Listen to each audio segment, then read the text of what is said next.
fire projects the face from her memories. An actress upon the stage of this play.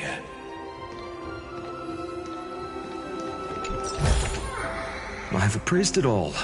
No fakes.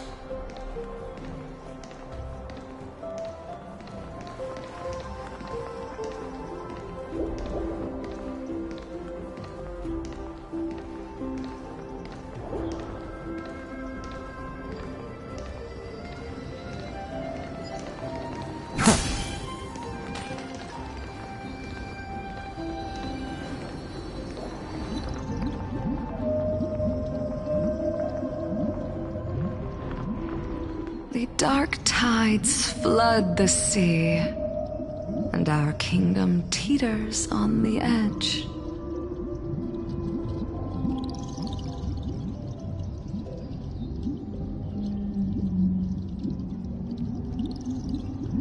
Fear not. Our queen has gone to the borderlands. She'll quell this calamity herself. She was once of a Titankin race named Sea Sirens. At that time, Kozlana had suppressed the Black Tide's rise, but he was unable to remove Iron Tomb from its roots.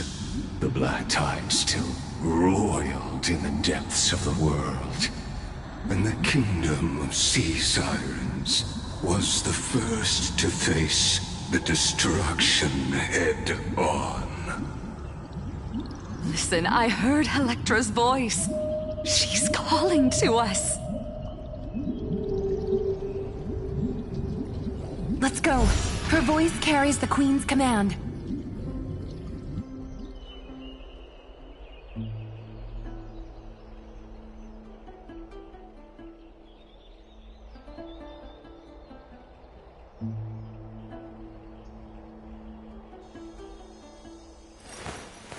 I will walk to the end with all your wills, no matter the cost.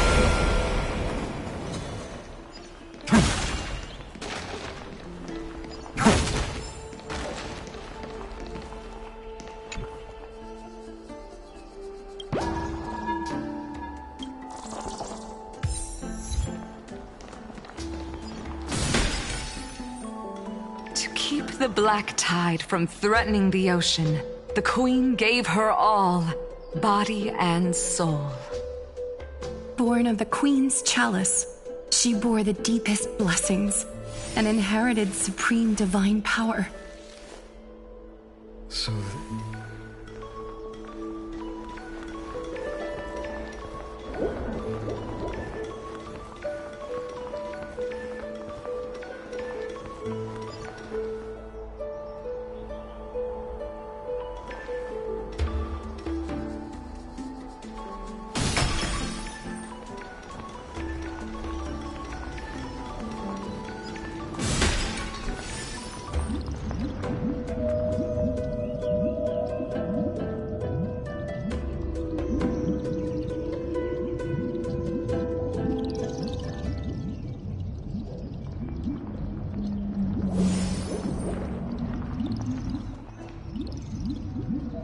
My sisters!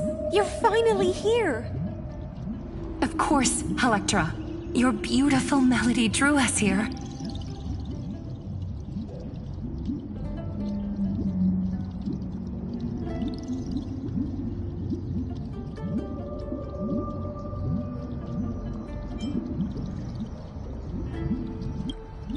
Her true name is Electra. This is a reflection of her former self, clinging to the past with aching defiance. The Queen summons us. She must be near exhaustion. The Black Tide will soon enter our borders. Then what do we do? We shall lift the chalice in her stead to catch the Black Tide, and stand together to safeguard our realm and its people. Such tiny Titankins, thinking they can stop the tide of truth. How naive. And that naivete is the root of all suffering.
The Queen's palace lies just ahead.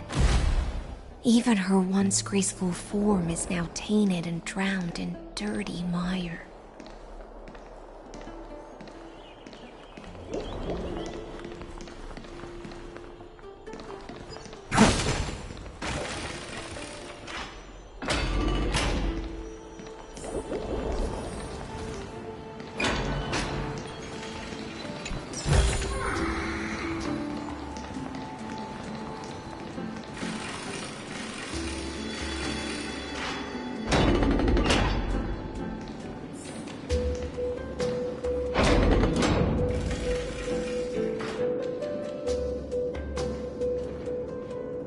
Oh, Fagusa, our noble queen, we've come at your call.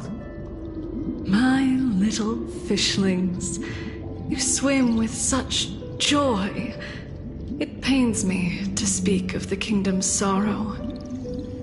I once believed I could drink the black tide dry, but even the deepest chalice must one day overflow, and I can hold no more of this. All children of the sea, let us bear your fate together.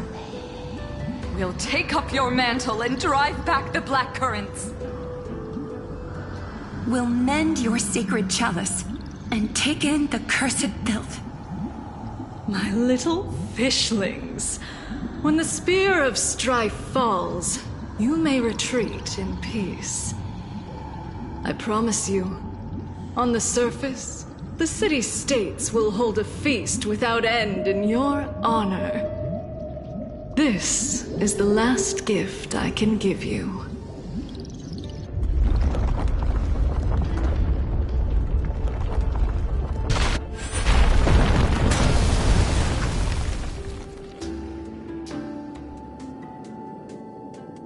Fagusa sank into the abyss. With the chalice shattered, their intoxication spilled into the black tide, birthing the first madness in amphoreus. Sea sirens followed one after another, hunting for the Titan's fragments, until their flesh decayed and their bones crumbled, all for the promised final feast. Keep watching, but tread carefully, for the stage ahead is crumbling with age, just like her shattered fate.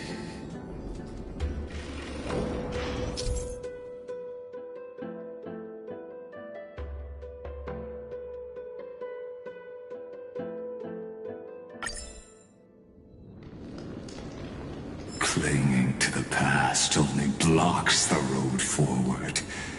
Why not let time build a bridge to the future?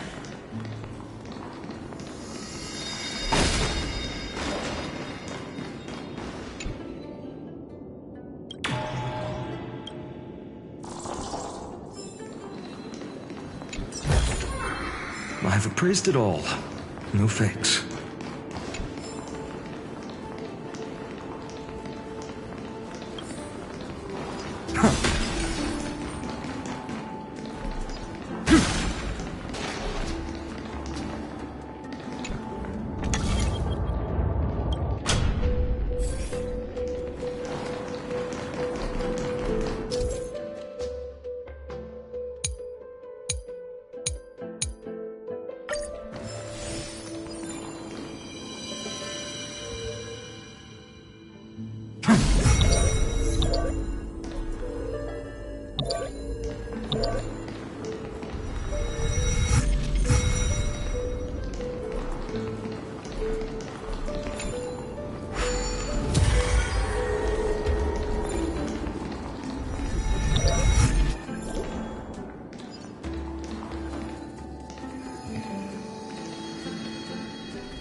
Maybe the chrono vessel nearby can help?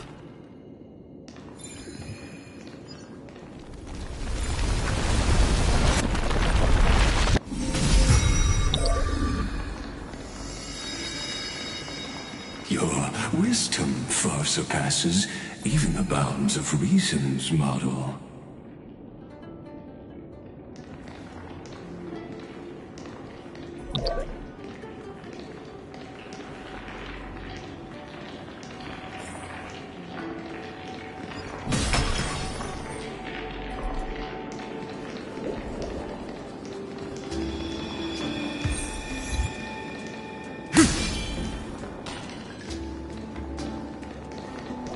Can't get through.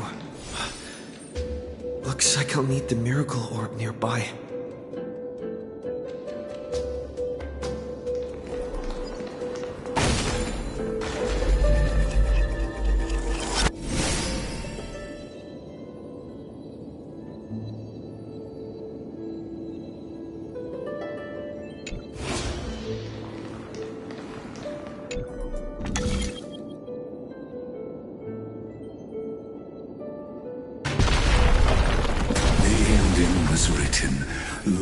ago. Even you cannot rewrite it. Just like this poor chandelier.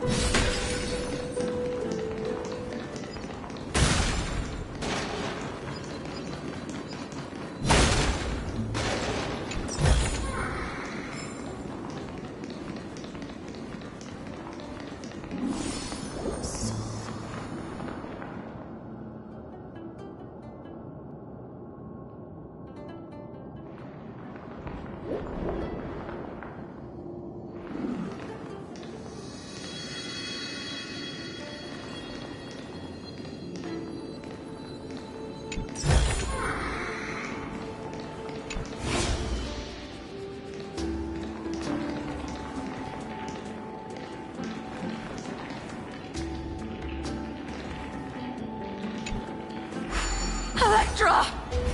The fiends have gnawed my tail. I can no longer swim to the far seas. Electra! The black sludge has soaked my fins. I can't dance with you anymore.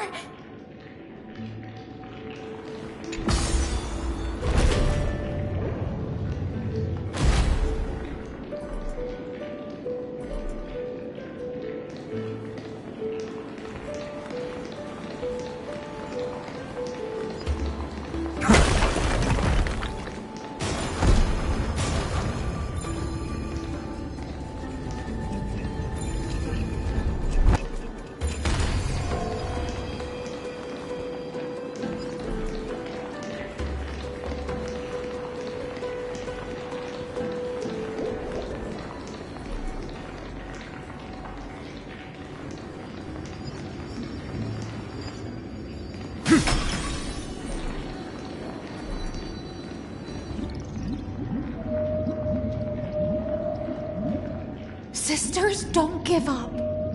Remember the Queen's promise of a feast in the city called Styxia. I haven't forgotten. It visits me in dreams every night. I dreamed of a shining city, its lights piercing the deep gloom of the seabed. I dreamed of children placing garlands on our bone horns, and poets praising the sea sirens for shielding the world. But what a shame. We can go no further. Please, sing to the humans for us. Sing of the deep sea's legend in our place. Feast. Song. Electra.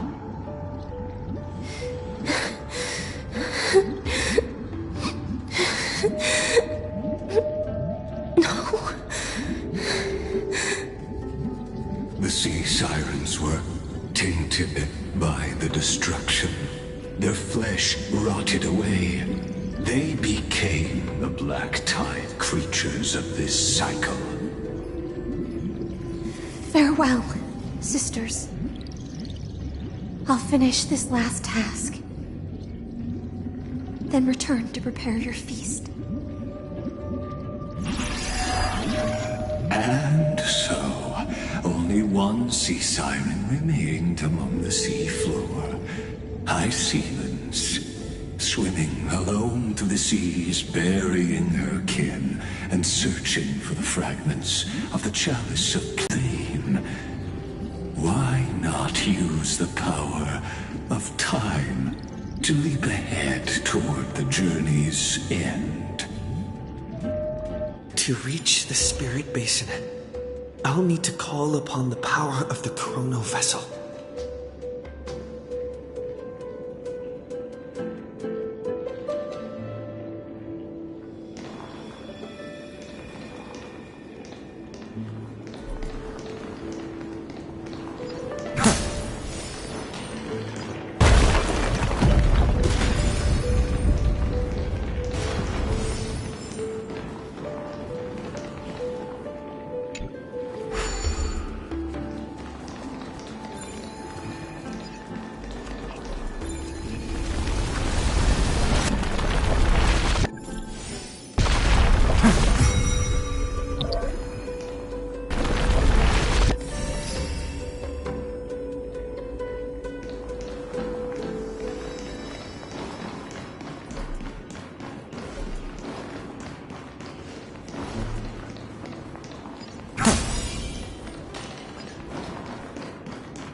Is this also a blessing of the Trailblades?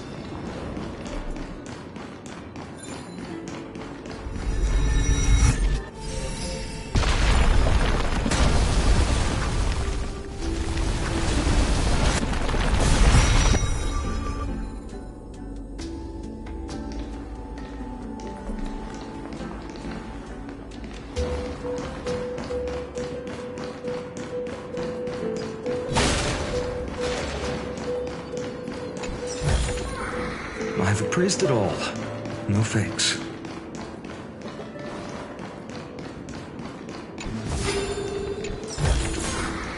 Is this also a blessing of the Trailblaze?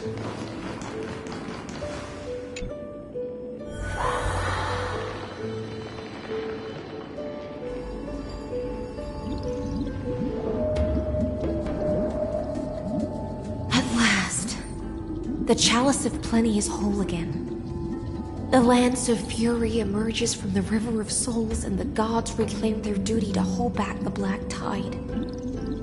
I am freed from endless toil, and now walk toward the rites at Styxia. I bore my sister's dreams upon my back, took on a graceful human form, and hoped to find a grand celebration on the shore. My fins became legs, my scales became skin, and the sea foam on my body became a shimmering gown. But when I stepped onto land, there were no festivals with honey brew, nor poets plucking harps. Only silent death, drifting gently along the River of Souls. When she fulfilled her wish, she only found Styxia to have already repeated the mistakes of previous cycles, and was swallowed by death. Hopes and promises are nothing but the foam of dreams. I am a sea siren, a vessel born to contain the tides. Now that my task is done, and the promise is broken, how am I to go on in a world? My noble queen. She evaded my questions with drunken stupor. She told me a grand feast awaited me in the surface world. So I wandered, lost, groping through the dark. The feast she spoke of. Where is it? Lonely Blade, I shall grant you everything you seek.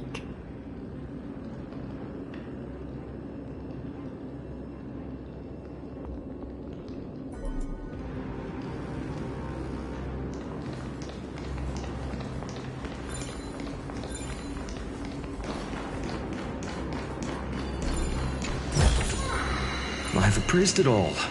No fakes.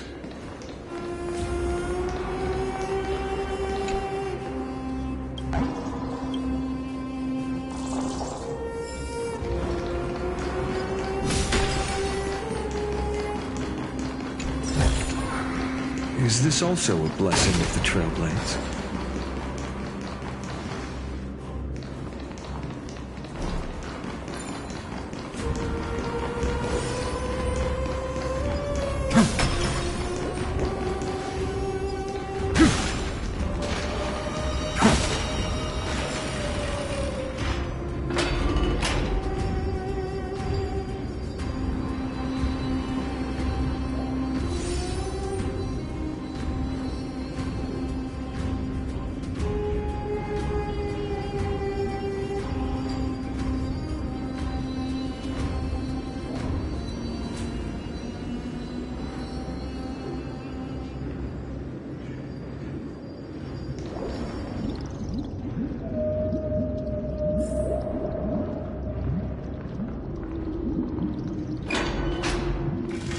After wandering the surface for ages, the lost sea siren met her future conspirator.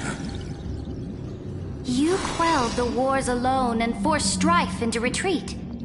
This swordfish that commands thousands of legions, whom does she serve?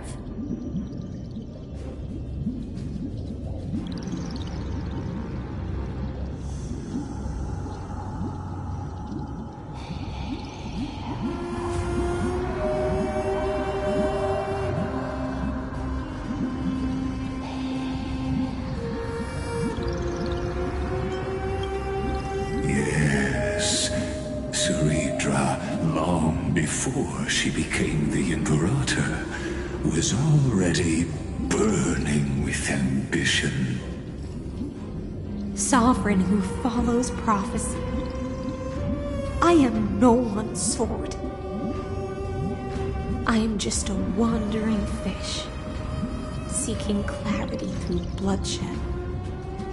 Then how about letting the sword dance for me? And letting the violin sing in my name? Tell me, what is it you seek? All I want is a feast where I might belong.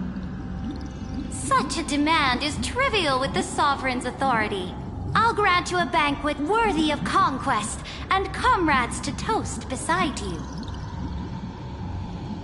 But Knight, you must offer me your heart. My heart? Yes, a loyal heart that will generate no betrayal. You were deceived by gods and drowned in the ocean's darkness. But now, I will lead you forward and be your light. So be it, noble monarch. The law you proclaim shall govern my every breath. So be it, noble monarch. I am simply becoming someone else's vessel once again, and accepting a duty given to me. And thus, in her hollow drift, she finally found a new purpose, like sunlight piercing the deepest trench.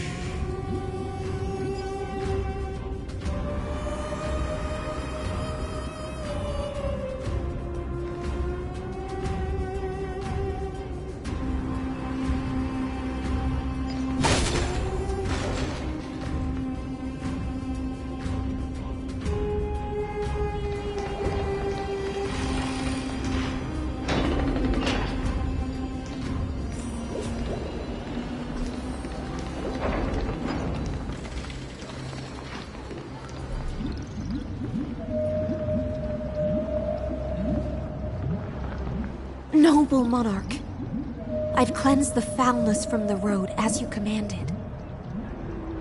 My blade, you've helped me ascend and take the crown. Ask, and you shall have your reward. What I desire is the same as before. A feast. Look, I've prepared you a grand banquet. The finest honey brew and tributes await. Fish are drawn to light by nature, for the deep sea knows only gloom. Now I found a flame. It may scald and burn, but it's the only light. Come, let us join the feast. Perhaps the path forward lies hidden among the revelry.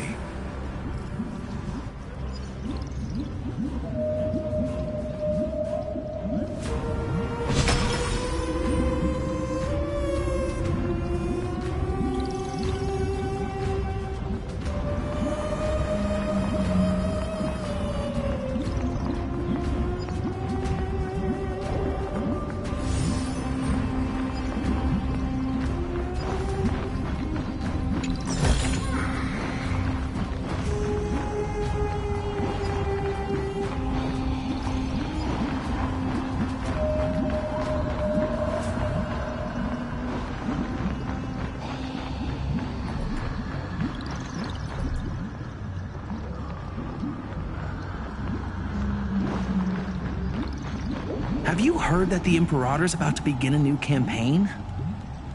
Her glory will no longer be bound by the borders of amphoreus.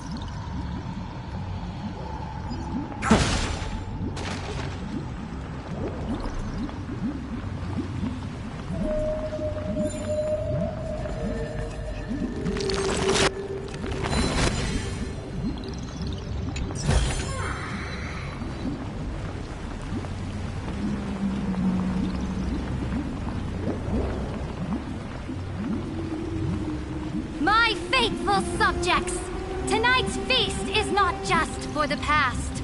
It's a toast to the future! Born from our golden blood is an unstoppable colossus.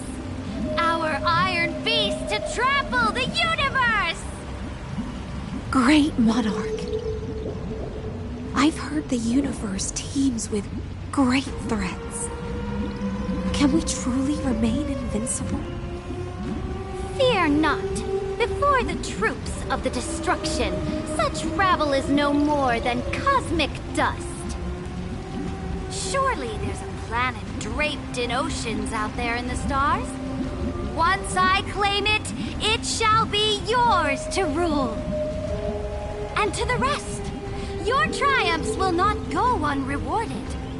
I promise you a new age, free of fear. Now, raise your cups to our conquest among the Sea of Stars! Sea of Stars! Sea of Stars! Conquest among the Sea of Stars. What a grand vision. Yet, to the Siren Knight, only feasts still stir her heart. Come now, join me. Witness the end of this futile dream. Where's the way out of this illusion? Come quick! Let's celebrate together! I've saved the finest brew! Come taste it with me!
Noble knight, you are truly a blazing spark. It is my honor to share this banquet with you. Noble knight, you have earned victory with your blade. And you have every reason to revel in this moment of triumph. Let me pour you a glass of honey brew. Noble knight, with the sovereign now enthroned, this triumph is yours as much as hers. Let me raise a toast to you. Noble knight, your strength is boundless. Lead us to conquer the universe, and let us toast to that vow! Then drink we shall. Raise your glass. In the deep sea, I never knew what fire was. But when I set foot on land, the first light that I saw was the flames of war, lit with golden blood. It scorched my fins, made me feel pain and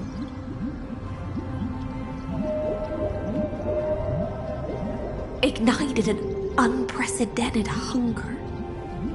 A hunger that flickers in every hero's heart.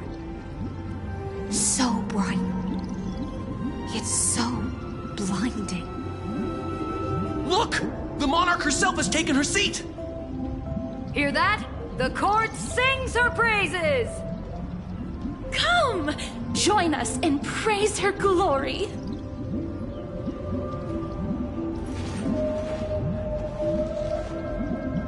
So this was my childhood dream, huh?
Existence is unity. Dispel the gloom! Restore the skies!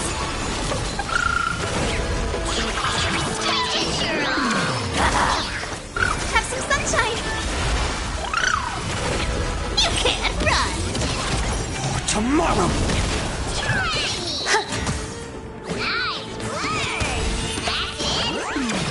Show me the way!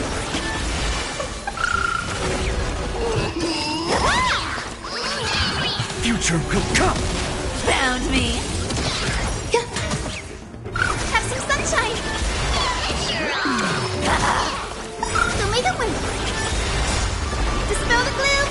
Restore the skies! You can't run! With enough believers, lies become reality! Yes! Fury of innumerable core flames consume me! Tear the sky!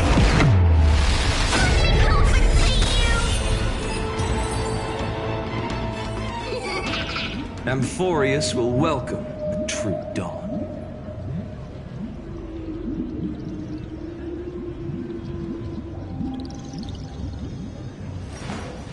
I will walk to the end with all your wills. At the cost.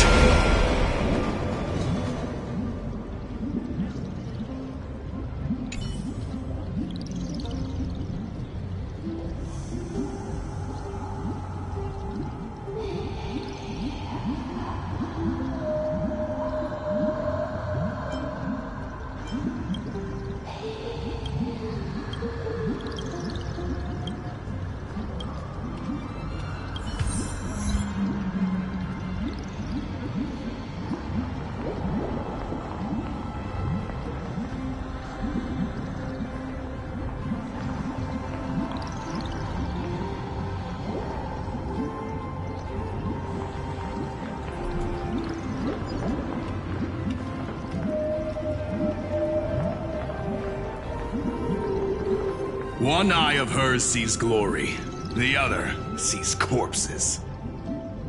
And yet, she cherishes the name of glory more than fear and death. As they say, the coward died 1,000 times before his end. But the brave face death but once, which gods stand witness. On the eve of war, we sang our hymns and set our sights to sail beyond the stars. The legions will climb aboard the beast, riding it like currents across the cosmos. Planets after planets flew the flags of her crown. Realm after realm was ignited by her flames of war. As the final resistance fell silent, a vast empire rose from among the stars. And this small pond at last embraced prosperity and peace. That's how the story ends.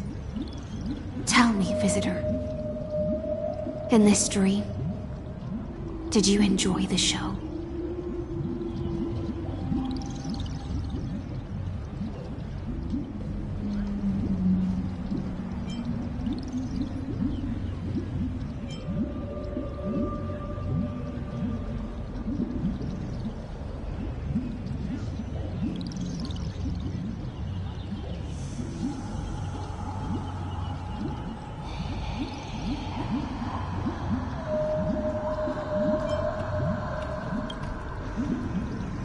Yes.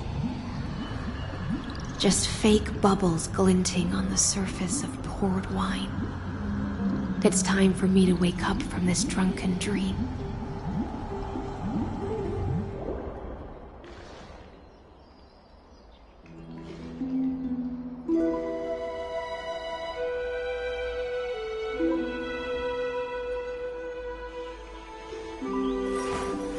I will walk to the end with all your wills.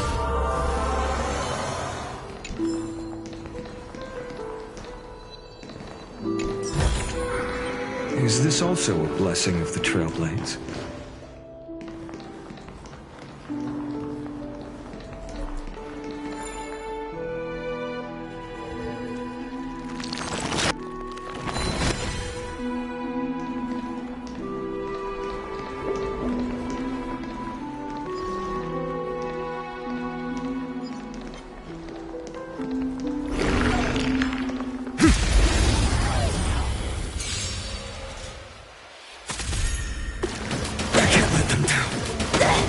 Future is great.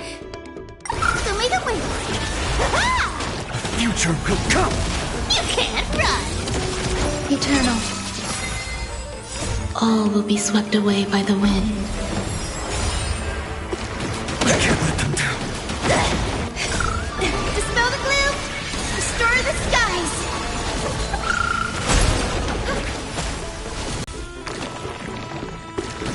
Get away!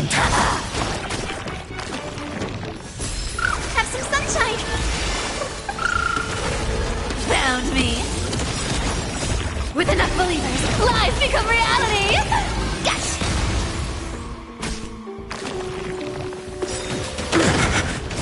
Fury of innumerable core flames consume me. Hail the new dawn! So without substance, empty shell. Sun tear the sky! Quench the flame's blood!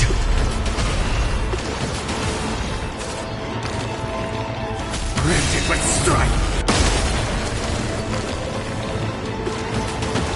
Quench the flame's blood!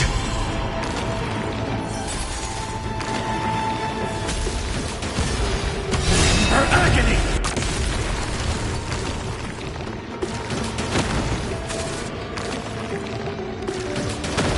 Hail the new dawn!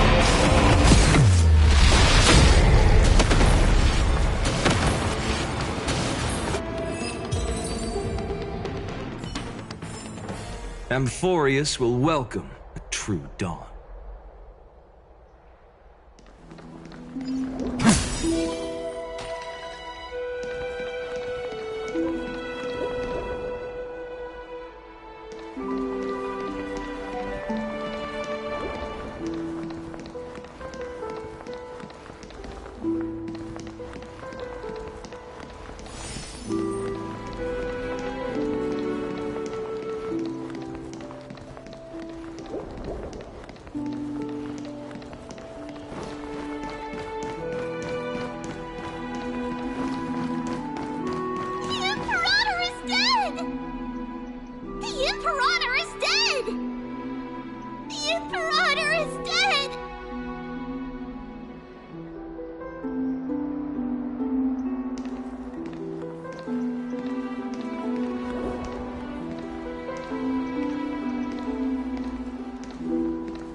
once cheered for my ascension. And now they cheer for my fall. The cosmos. The battlefield that I cannot reach.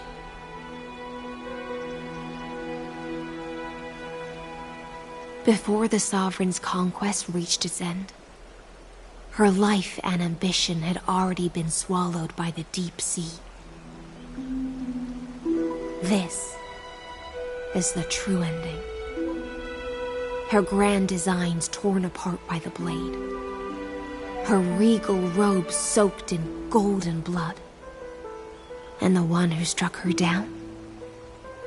The one who struck her down was her most loyal Gladius.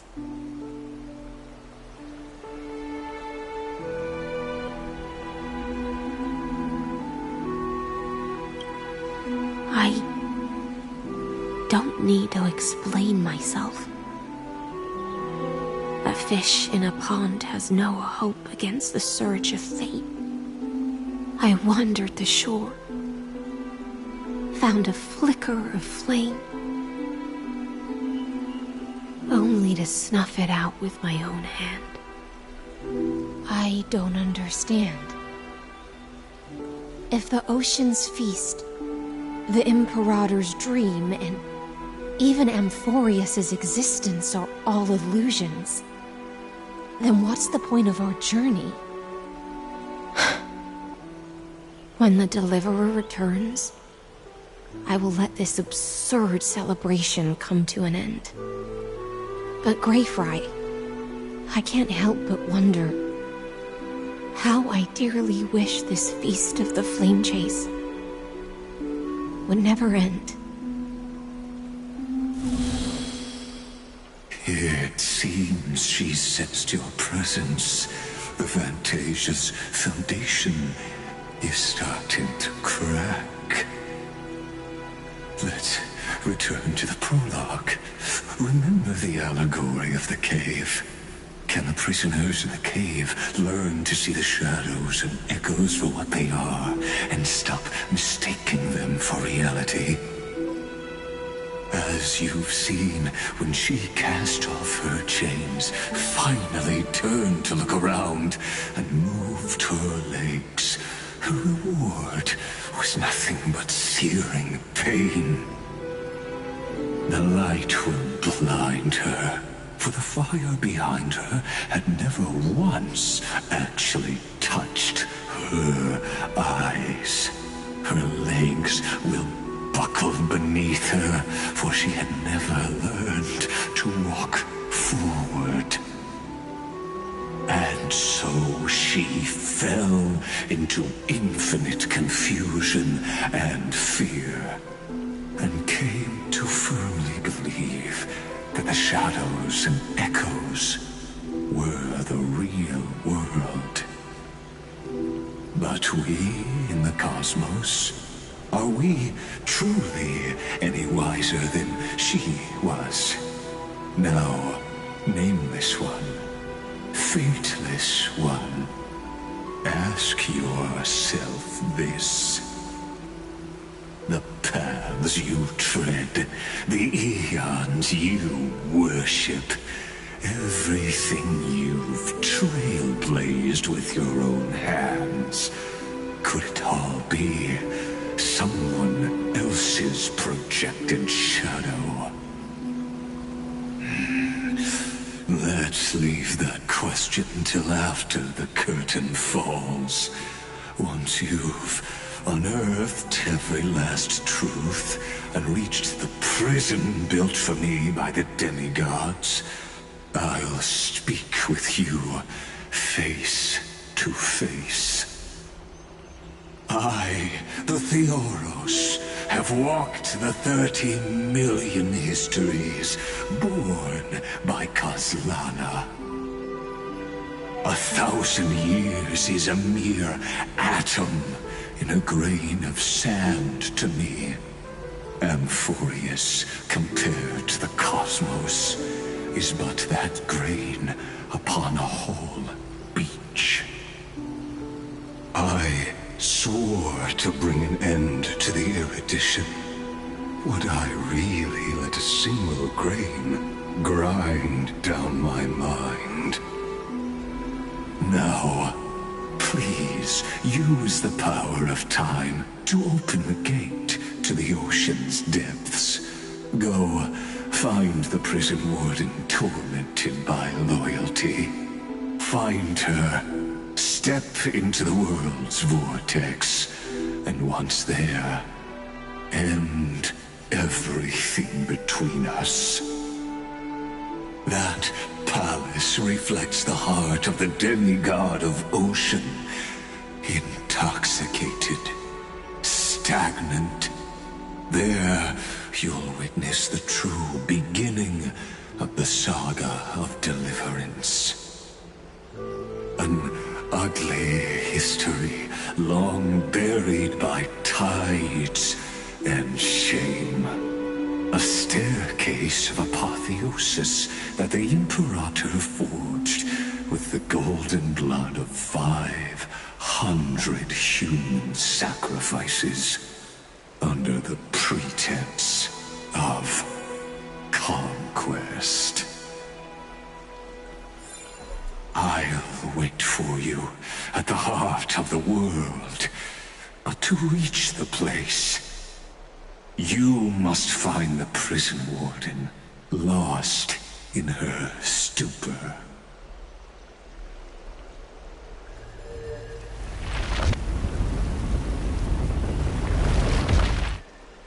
Beyond this door lies the path to the vortex of Genesis.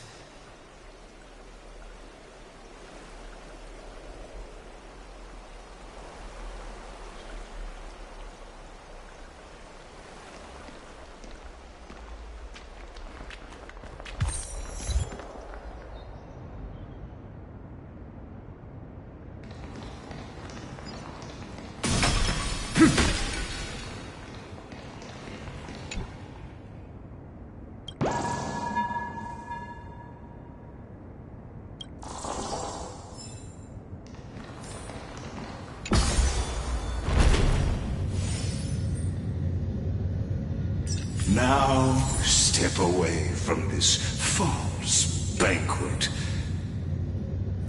and then onto that bloody stage. Childhood music, so naive.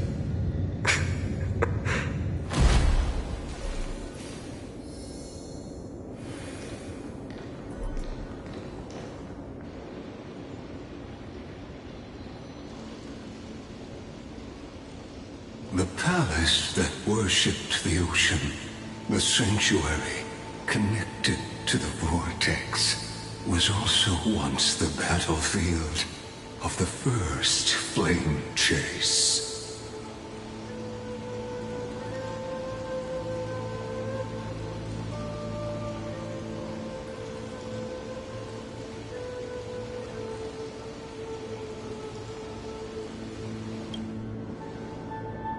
Her exuberant song halted the passage of time in this place, imprisoning my body and shielding my soul from deterioration. All just to await your return. The twisted time and space reflect her confusion.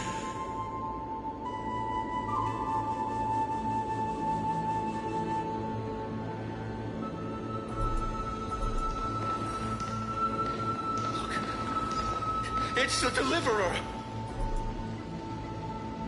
And so, the Imperator's crimes were veiled.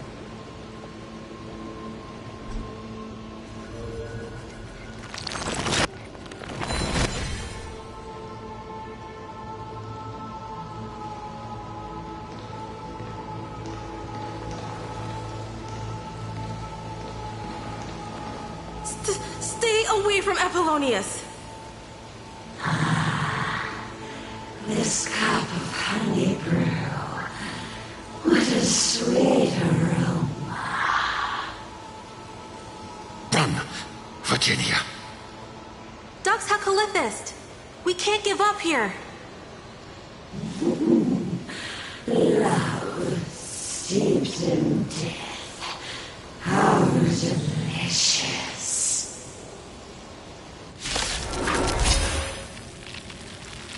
Sadly, all you see is a remnant of history. And your interference is just another equally futile echo.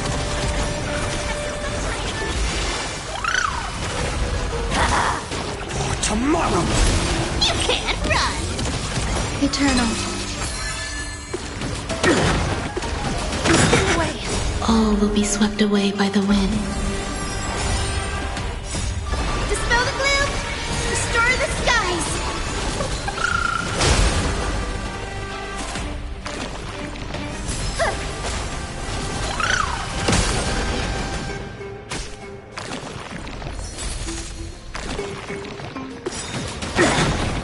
With enough believers, lies become reality!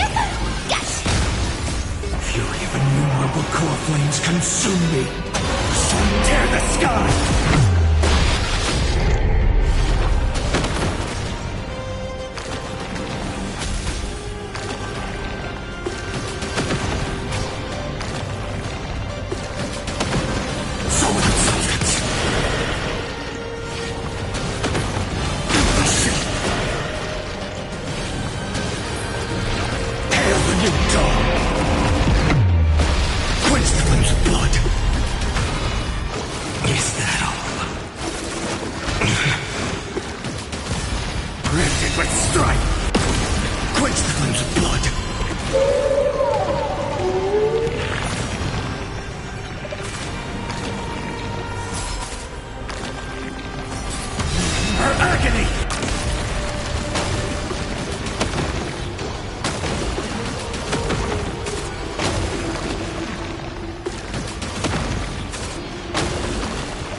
Future will come!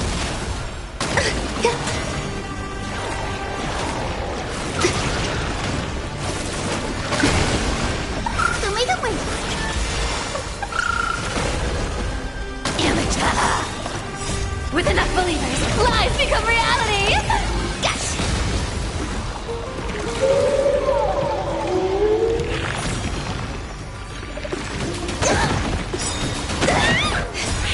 Dispel the gloom! Restore the skies! You can't run! Fury of innumerable core flames consume me. Hail the new dawn! Quench the flames of blood!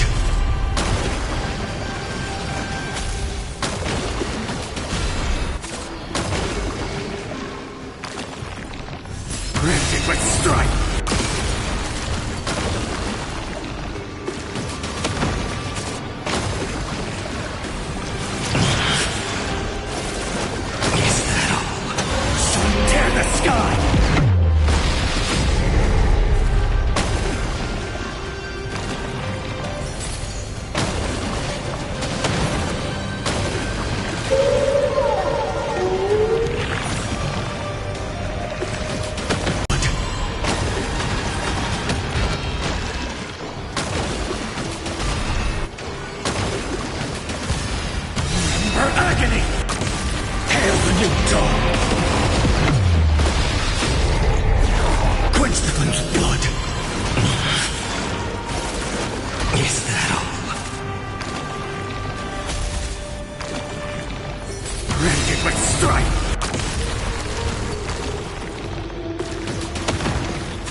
future will come!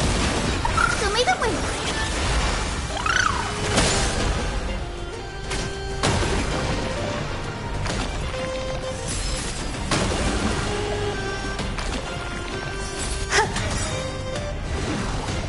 All will be swept away by the wind.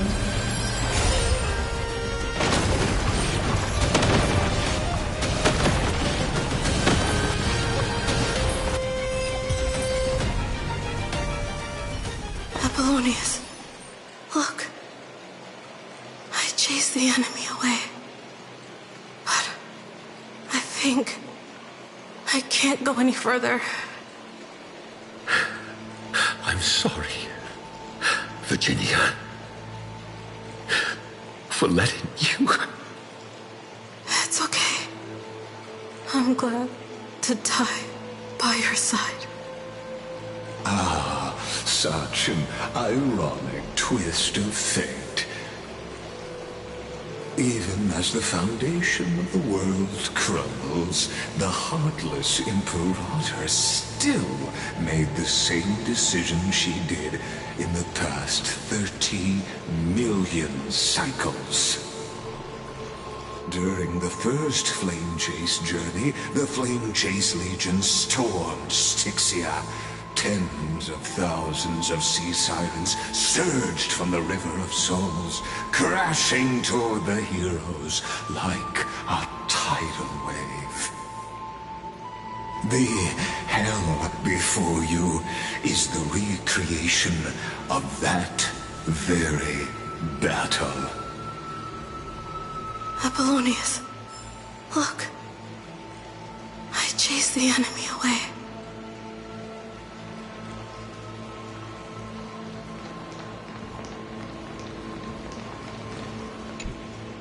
There is a letter I never got to give to you.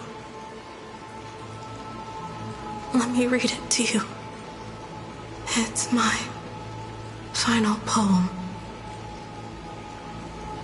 The shadow of a tree frames the sage's back, like a boulder bearing the rings of time. The bird's song is a whisper of wind through the forest. But it cannot pass the fractures in his form. His weight presses down on the bird's wings and the stirring heart within.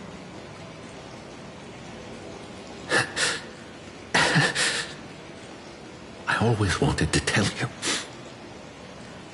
You look beautiful when you read poetry.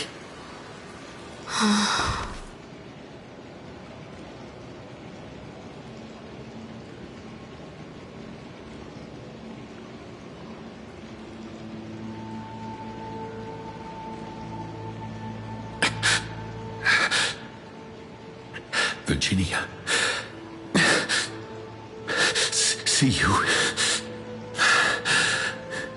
in the new world.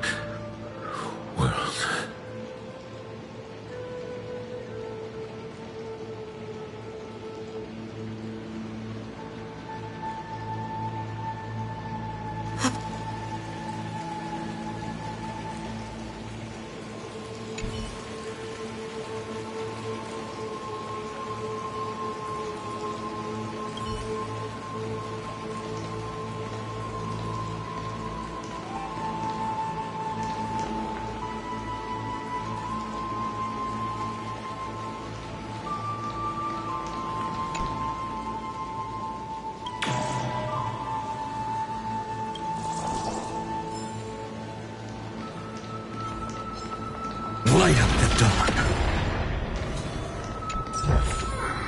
I've appraised it all. No fakes.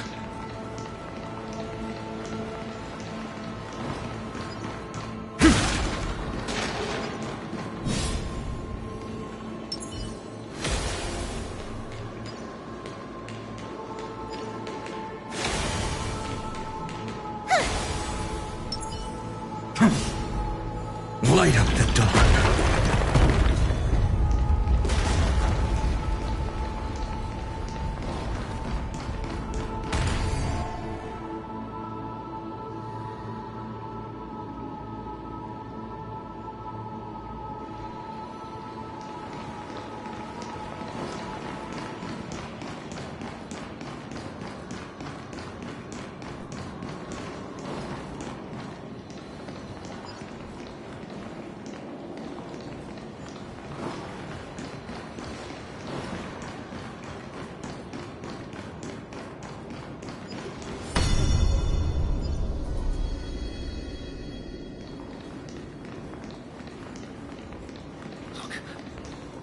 It's the Deliverer!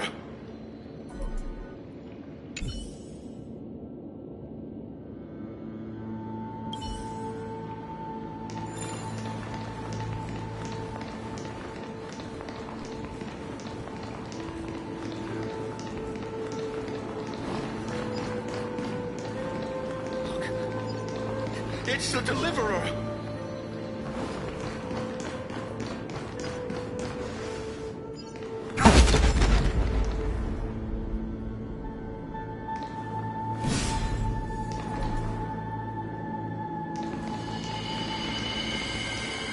A painful past, yet hidden beneath a veil of joyful song.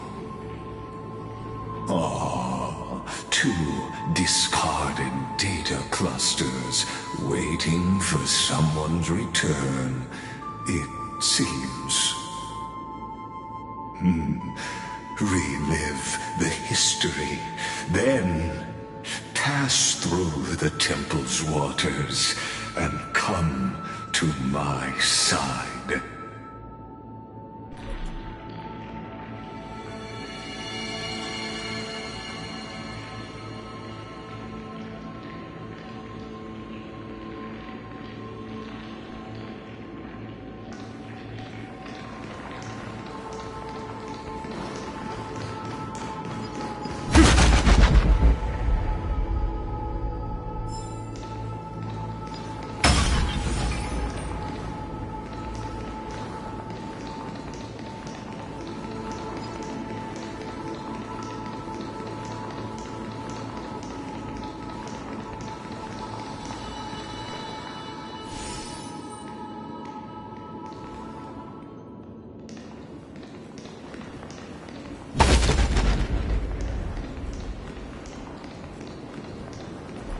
Isn't that the Deliverer? He finally made it!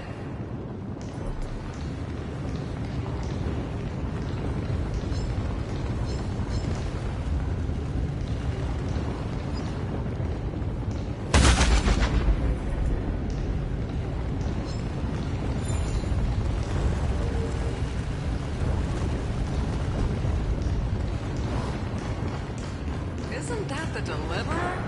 He finally made it!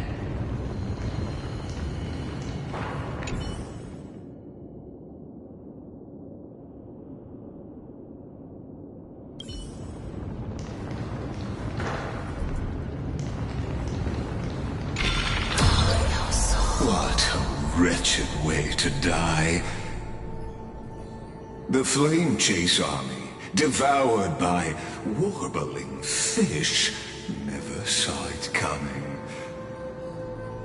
Look, the cruel Imperator and her Knight Commander, the pitiful Warden. What a perfectly matched duo of test subjects. Their hands drip with blood, golden blood. Raise the bridge and cross the river of fate. This path of the prisoner is far from over. Imperator! Imperator! Did you see my gallant deeds, Imperator?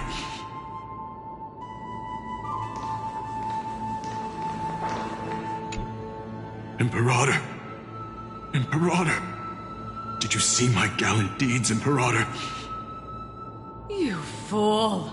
How could you still not get it even now?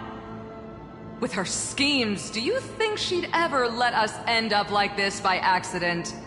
She knew how this battle would end from the start! That tyrant. I swear I'll kill her with my own hands.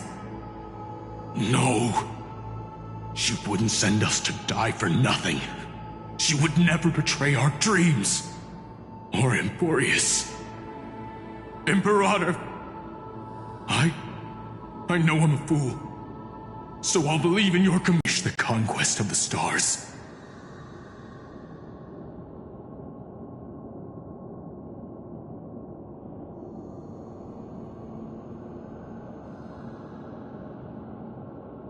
You mutt.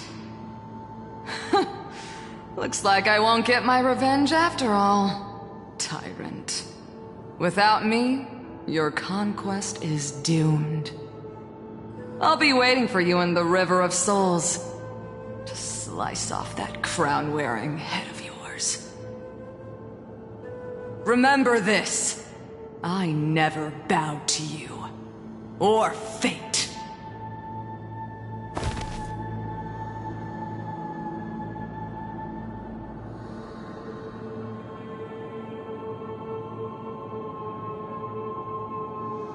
Emperor.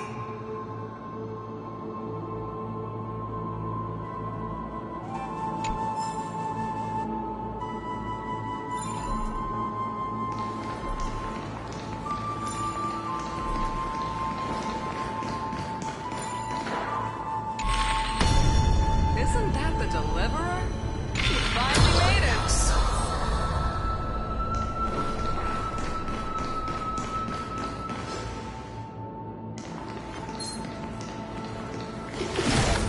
Light up the dawn.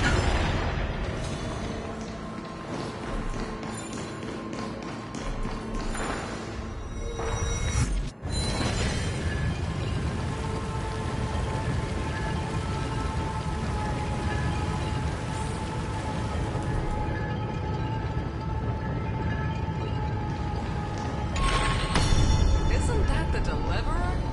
You finally made it!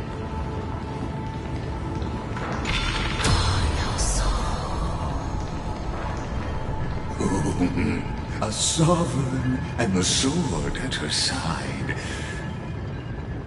There are countless counterparts across the cosmos. Most of their stories end in tragedy.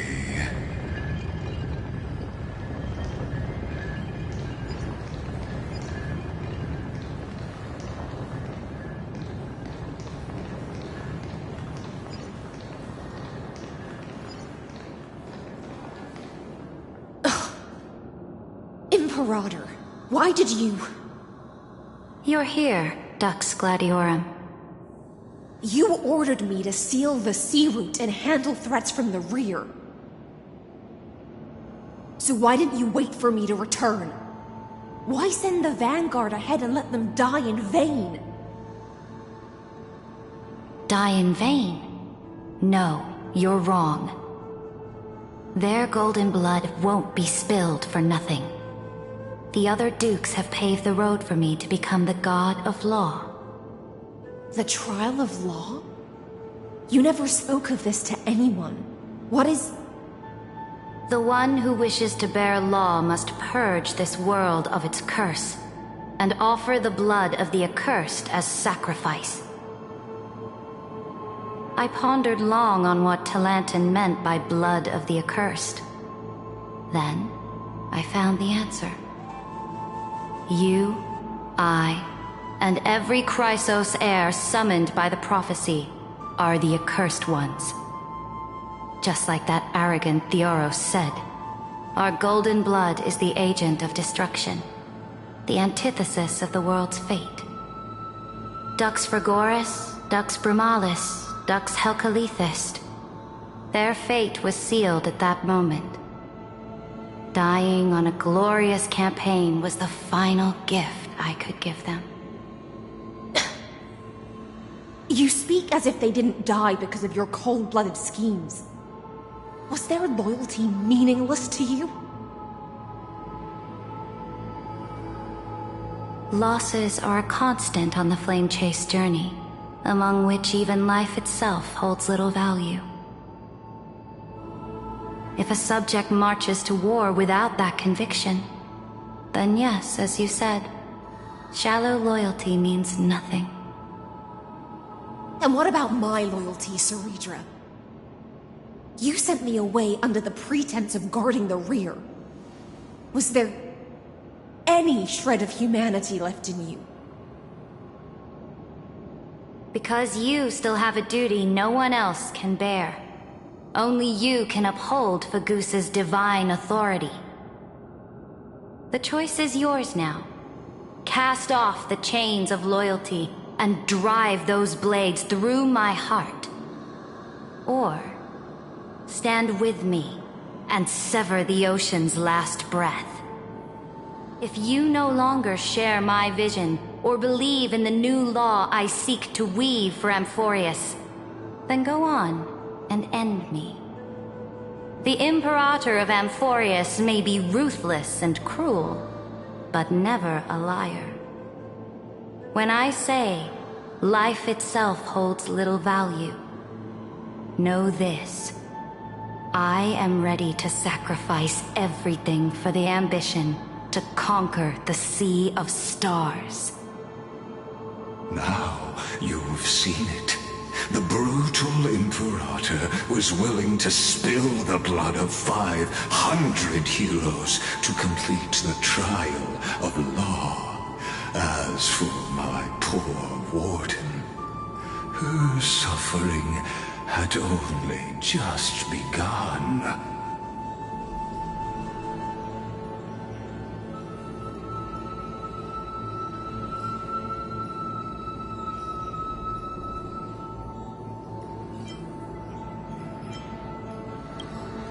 I'm no storyteller. I have no duty nor interest in filling in the history you've missed.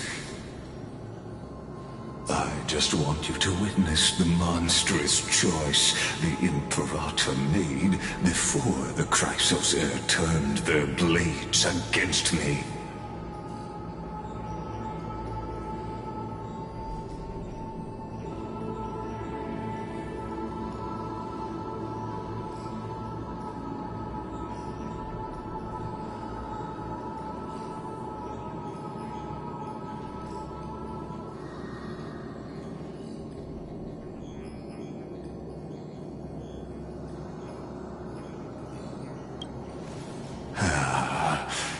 I gave up on using words to solve conflicts 2,000 years ago. But I won't squander a chance, not even a sliver of one. If there's even a crack in the walls of your conviction, then my victory is already assured. Now that the past is settled, let's turn the page and bring time back to the present. And dive deeper still until we reach the very bottom of the abyss.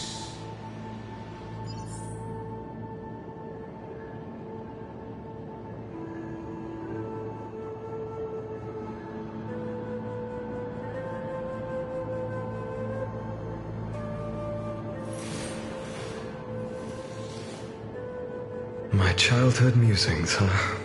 So naive.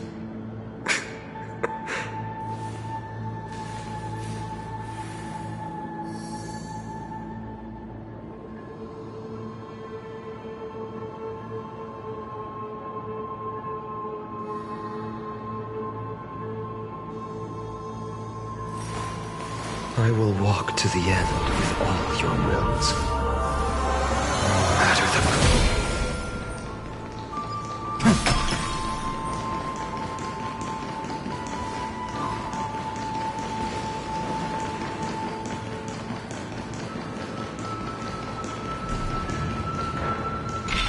Is the path ahead underwater? I need the Orynyx orb to bring back the chrono vessel from the past.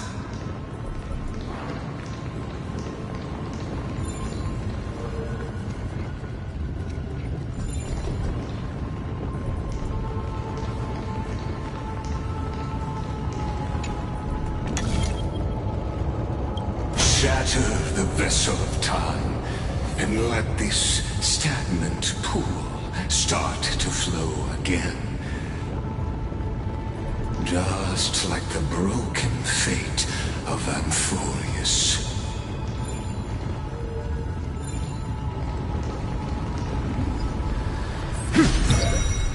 This hidden gate leads to the vortex.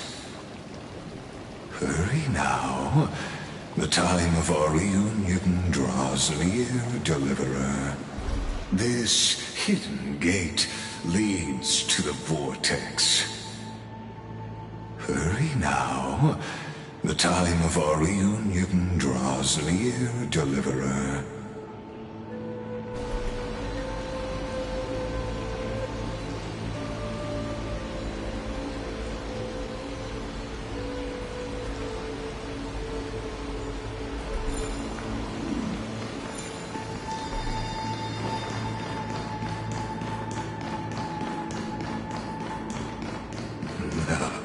This cruel journey will reach its end at long last.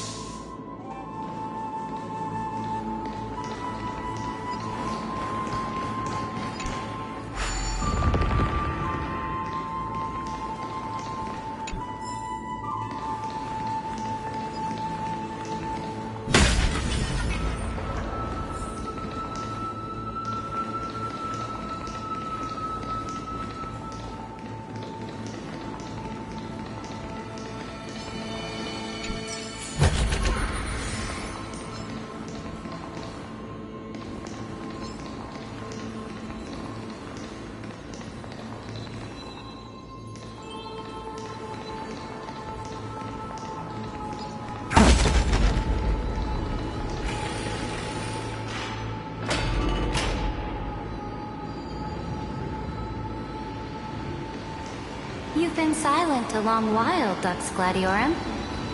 Starting to doubt your decision? Save your breath. The vortex of Fragusa lies just ahead.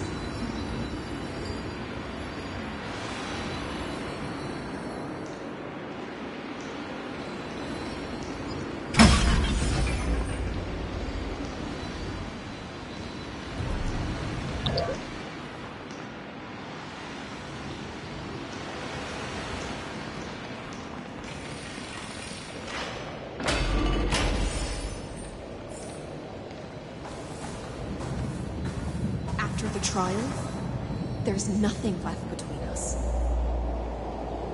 So you'll stop swimming toward the stars, Dux Gladiorum? I was always a creature of the sea. The stars in the sky were never meant for me.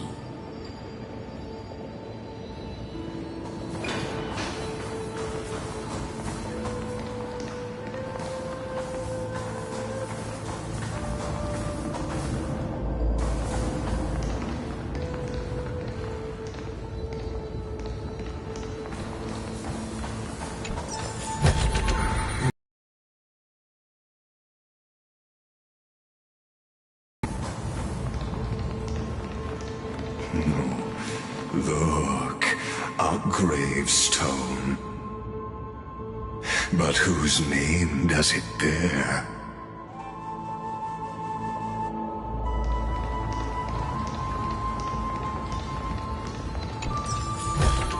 I've appraised it all. No thanks.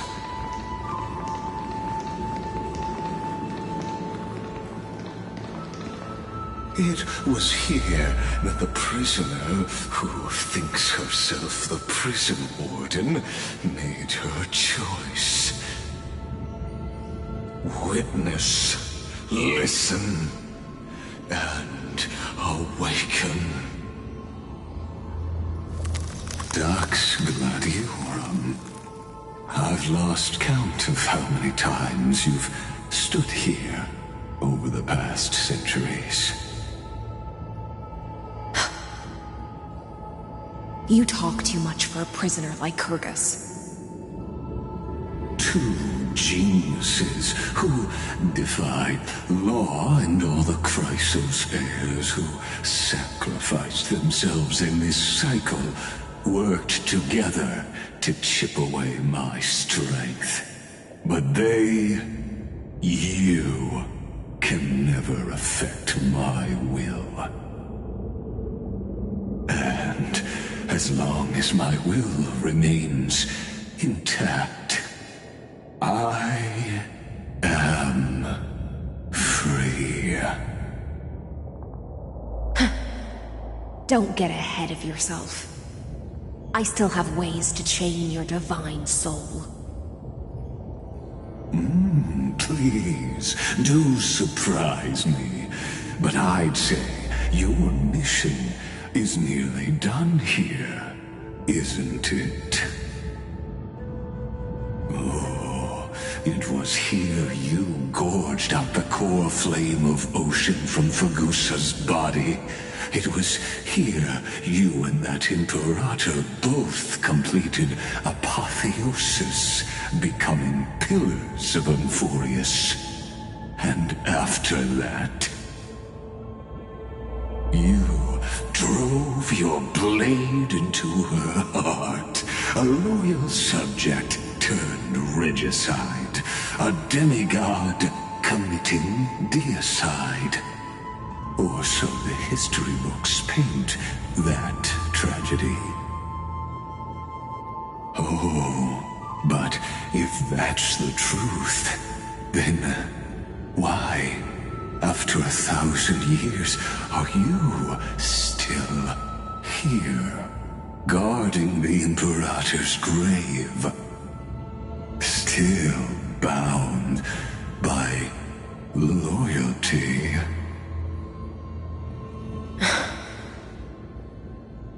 Come to think of it, perhaps I'm not the only one imprisoned here. Your calm does stir the rage in me. As if the one paying the price here isn't you, but us. The ones who lost everything. That's only because I've waited 13 million lifetimes for my vision to be realized. Countless millennia. Loneliness never once showed me its fatal side. In fact, for a prisoner of the cave, it's more like an old friend. One that helps me think. But you're different, Dux Gladiorum. Loneliness has crept from the silent depths, sinking its claws into your mind. Bit by bit, it's peeling you apart. Will you regress into one of those lost mad sirens? Oh, what a shame that would be. You're right, Lycurgus. Loyalty, curse, the fall of my kin, and this endless waiting. These shackles are too heavy for a fish that cannot perceive any light. I can't break free of the whirlpool that's pulling me under. Nor do I have the unwavering resolve to force myself to wait for that person's return, as everyone hoped for. Oh, deliverer from beyond the sky, my executioner. How much longer until he arrives here? Or will he ever return? I don't know. And I doubt anyone does. Then, what will you do?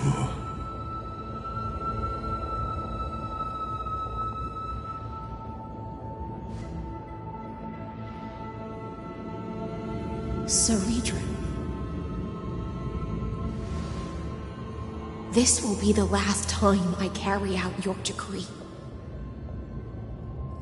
Ever since you took me under your banner and made me the Dux Gladiorum, my music has belonged to others. Time and time again, I use the siren's song to lure the unwary into illusions for your schemes and strategies. Now, let the siren Electra sing for herself. Let me step into an endless dream of my own making.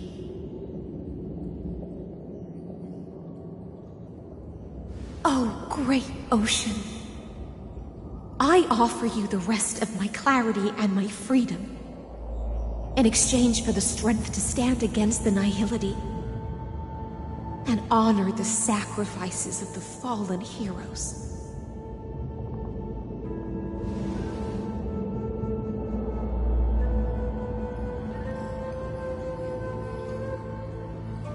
Greyfry, deliverer from beyond the sky.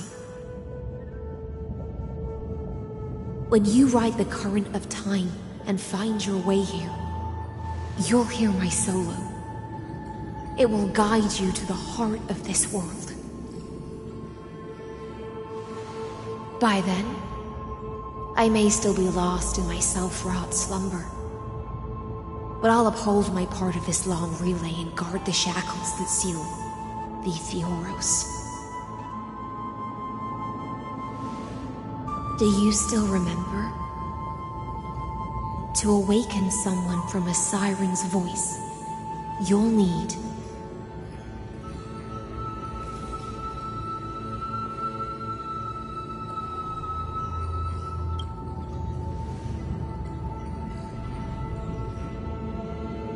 the gift I once gave you. May you still have it when the time comes.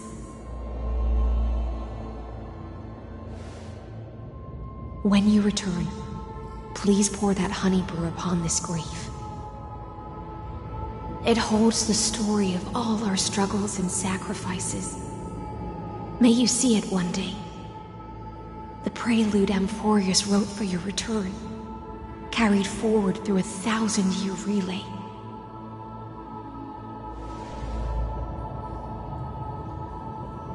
When your mourning ends, I'll likely wake from my dream as well. Then, follow the trail of echoes and find me.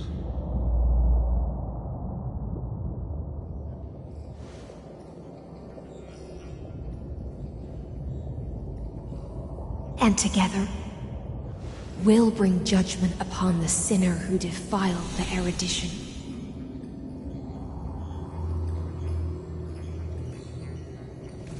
At long last, 33,550,336 cycles and 4,931 years later, Amphoreus's final curtain is ready to fall.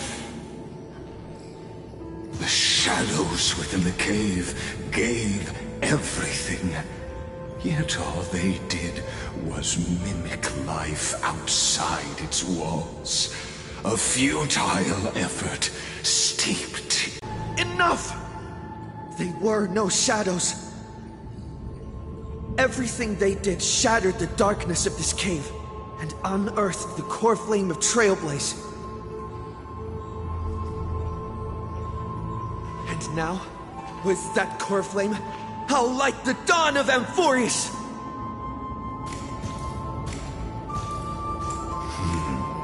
Do you still choose the will of the paths as your answer in the end? I do not agree with that answer, but I respect your tribute to them. Allow me to take back my earlier words.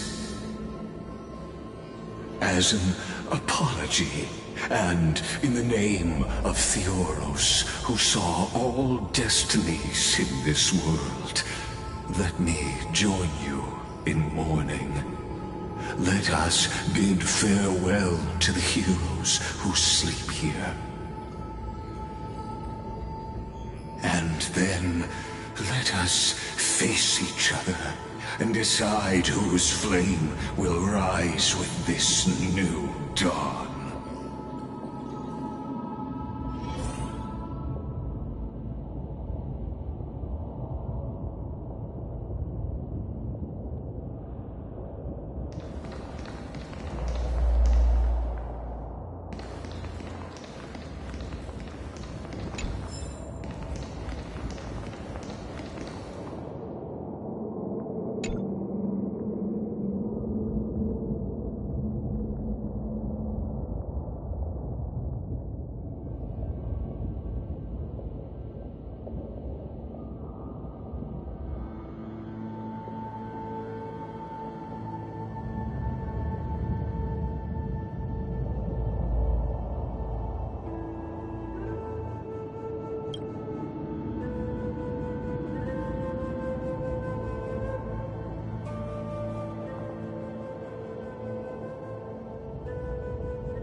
Virginia, Apollonius, Seneca, Labienus,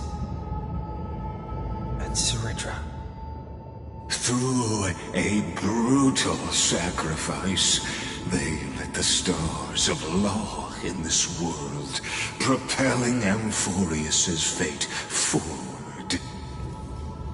In the shimmering mirage of illusion, they entrusted their dreams to ride among the stars, to the hero yet to come.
To Aglaia, Trebios, Mightimos, Castorus, Anaxagoras, Cyphera,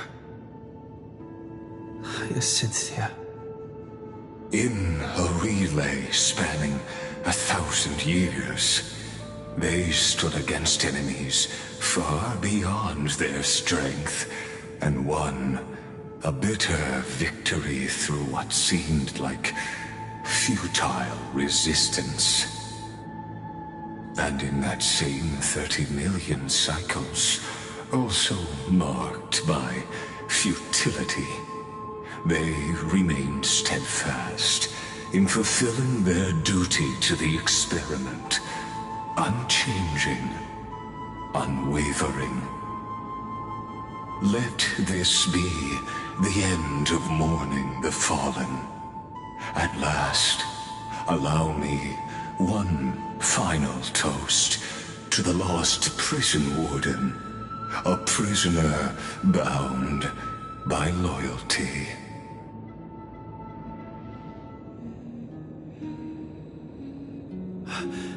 That voice... could it be? Bathed in the honeydew of Fagusa, she will awaken from her 1,000-year dream and sing the final song of her mission. High Silence. This tombstone of the old world serves as the anchor of the Siren's illusion, a sigil Electra used to bind herself. At the same time, it is the very thing I once proclaimed at the start of the show, a microcosm of amphoreus itself. A group of prisoners bound themselves in a cave, crowning their suffering with heroism. An epic staged with shadows and echoes. Now, destroy it. End the illusion. The Theoros will take his leave for now. And when next we meet, that shall be the moment that decides the fate of amphoreus and the entire cosmos. The prison warden's dream is nearly over, and the prisoner will soon be freed to the final execution ground, where I shall be executed, or be the executioner.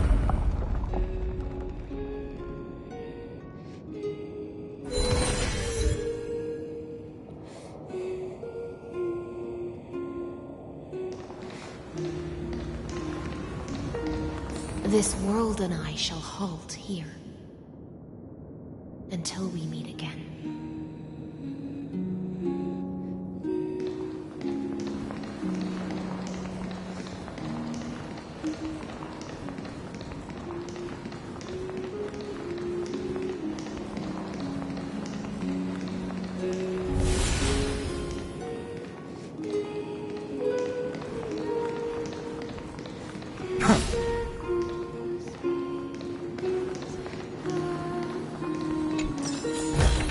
I've appraised it all. No fakes.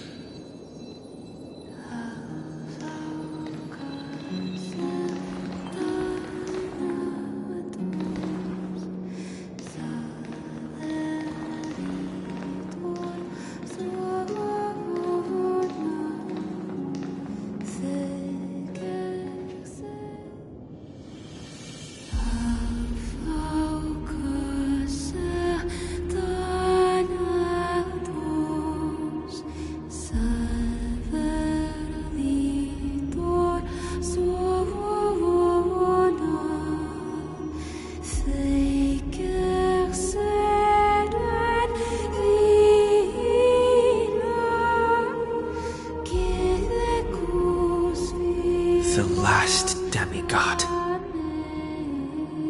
I'm here.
Seems like my feast is over.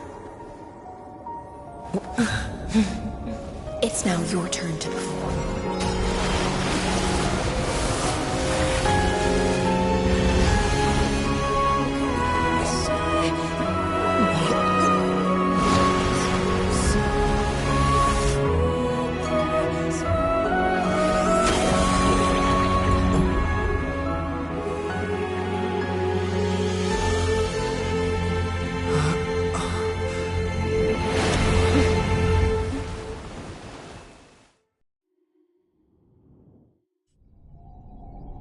Little Grey Fry, please accept my thanks.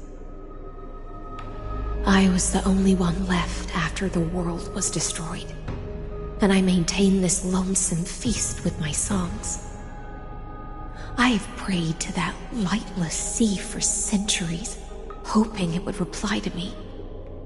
Yet the emptiness never answered.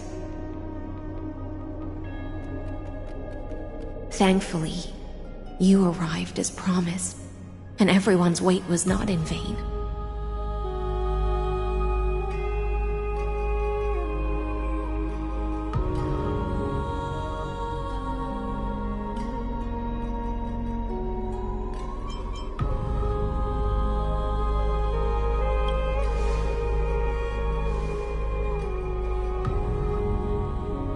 Thank you, final audience of mine. This is probably the last praise I'll ever hear in my life. Now, you and I will walk towards the end of this world. The heroes have waited for this moment for far too long. Let us use our blades to testify our resolve.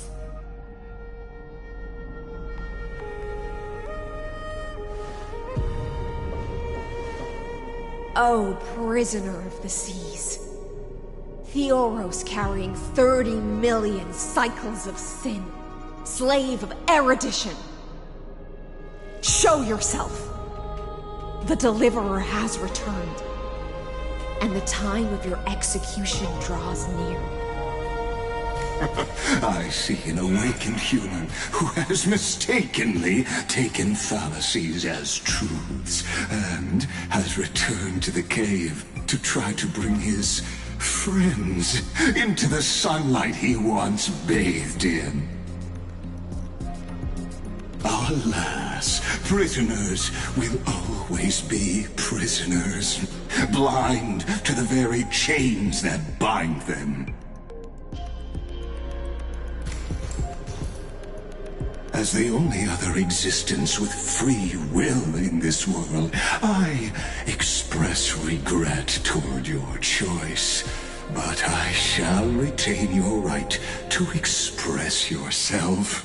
After all, every actor should have a final line before they bow out.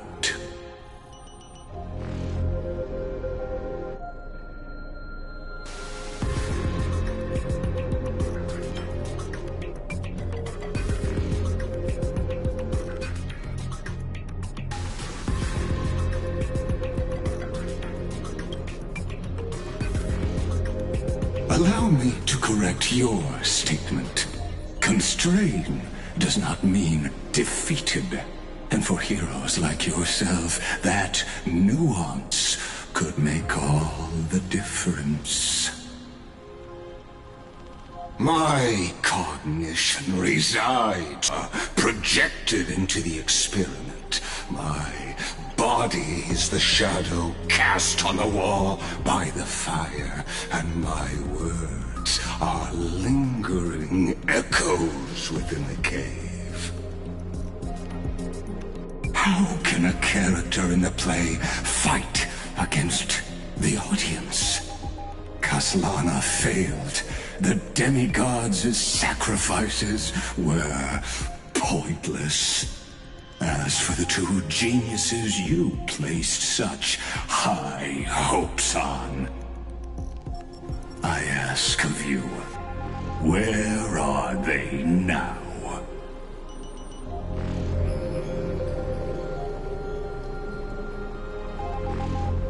Confusion and epiphany always go hand in hand. That's particularly true for geniuses.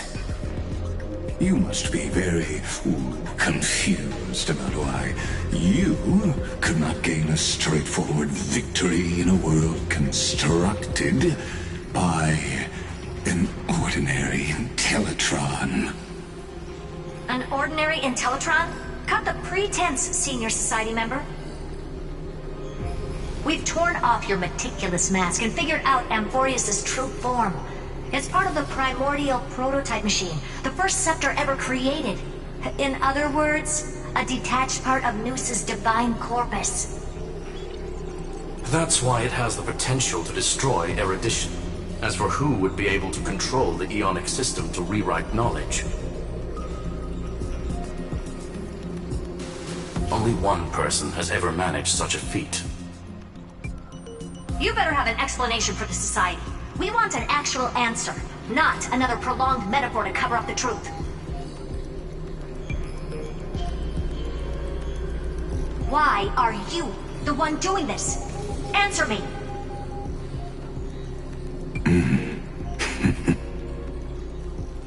Since things have reached this point, I'll give you two irrational answer, purely as a courtesy to posterity. The answer is obvious, so there's no need to say that name out loud. The cosmos made a mistake in calling me a genius. I do not possess more wisdom than those who came after me. I was just the first to touch upon the universe's border, and the first to define the prime mover of life with incorrect logic. Amphoreus is a miniature of the cosmos, where all are born prisoners inside the nutshell called the universe. Like the madman who returned to the cave and preached about the daylight to his fellow prisoners, my greatest sorrow is that I led my peers down a road that plunges into the abyss, from which there is no return. I led them into a lightless cage called Paths. I created a mechanical guard that even I cannot control, and then they became an unparalleled nightmare through their endless extrapolations and evolutions. They bore the name of erudition, yet they tried to define the known and to seal off all possibilities. No new rules were ever born after their ascension, and humanity will forever be shackled within the cave known as eons. Therefore, as my organic life neared its end, I coded my consciousness using 14 algebraic expressions and spread my logic core over 9 bodies, all to finalize my ultimate denial of Noos in the future, and to erase my wrongs with my own hands. As for Lycurgus, he is only one of these 9 vessels. What an astounding strength of will. As a fellow pathstrider of erudition, I fully understand your obsession with seeking the truth. Therefore, you surely see it. You cannot possibly stand up to me in this algebraic world sharing its origin with Noos. However, I hereby speak for all sentient life forms. We will never allow such a cruel atrocity to occur. You can pile on your metaphors mountain high, but they won't change the act you're committing. The Iron Tomb out there in the cosmos is still a technical beta version. And yet it's already powerful enough to corrupt the life logic of all inorganic worlds. In other words, when the Lord Ravager within Amphoreus becomes the next knowledge singularity, there's no way you wouldn't have grasped the consequences, First Genius, is there? Of course, I am fully aware. I don't mind answering you one last time, before I thoroughly is this. Whether organic or inorganic, every act of any life form infected by the Iron Tomb will become a true random function. If one were to compute their integral across the breadth of the cosmos, one would obtain a marvelous constant. Omega, what I call the fall of erudition. Then, within the infinity nurtured by that constant, a new universe shall bud in the chaos. A universe that cannot be predicted and not shackled by the erudition.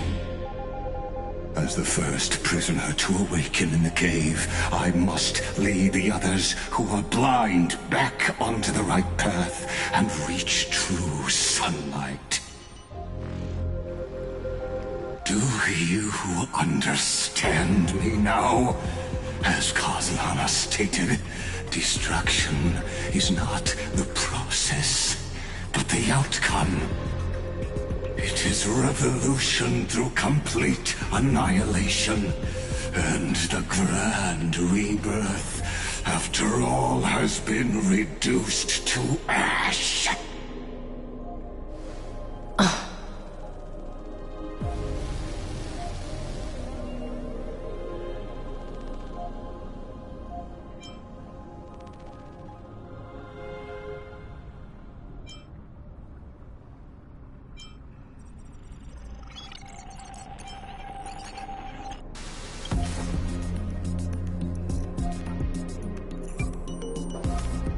The Amphoreans already answered long ago.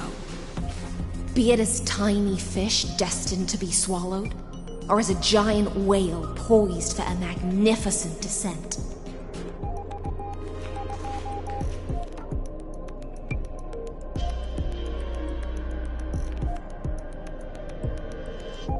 We will all fight against fate till our last breath. That includes me, Electro. Once the Imperator's subject, now the Deliverer's blade.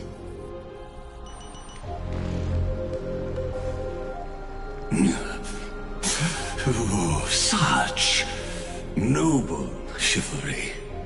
Admirable. I will also show my true self to you on this momentous occasion as a gesture of respect. And provide an insignificant academic suggestion. Thus speaks Genius Society number 1. Xandar 1 Kuwabara. The Entelechy of the universe's Alpha and Omega. There's no need to rage against the truth. The value of any formula resides only in its answer. As for the process of solving it, no matter how elegant, violent, solemn, or humorous, it is all utterly meaningless. As the Theoros, I will.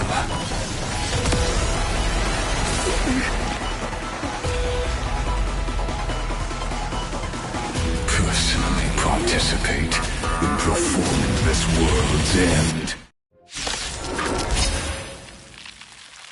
Remember this. as Lucis prayed for. I know more about the death of knowledge than they ever will. Careful. This is Libus's true form.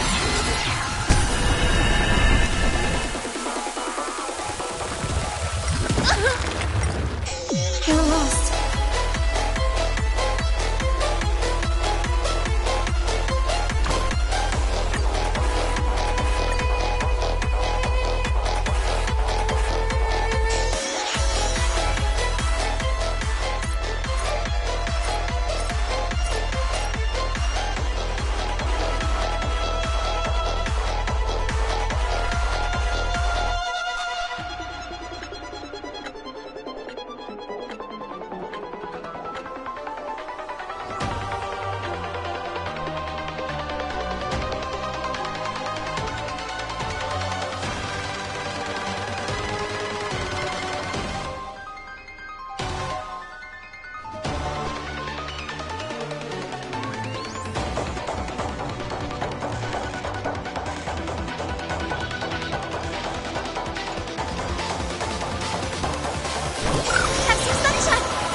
Feels way better.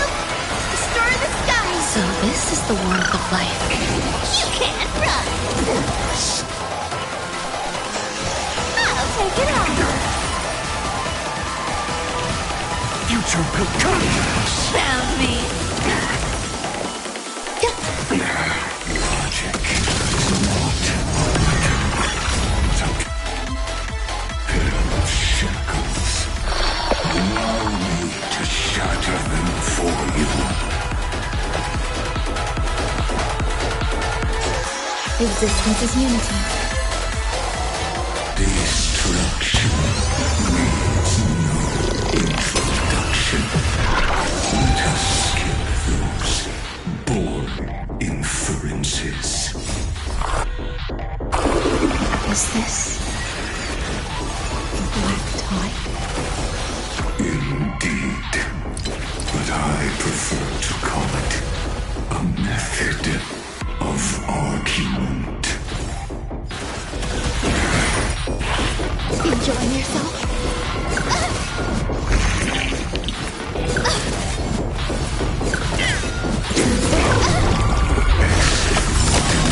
Dreams require extraordinary evidence. Erudition, destruction, or trailblaze. No, the very idea of is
my best to repel this tsunami of destruction.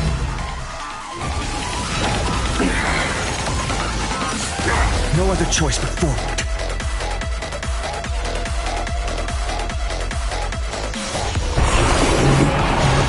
Flames consume me. Tear the sky! Quench the flames of blood. Frost is virtue is her agony! Quench the flames of blood. Emanate thou, Angeliki, rented with strife.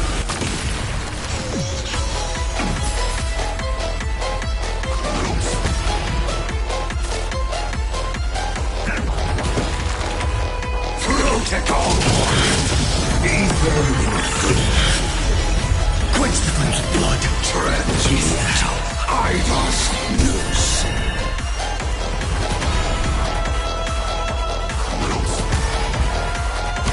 Her agony! Feel the full mountain commands. Trojans enters. Quench the flames of blood.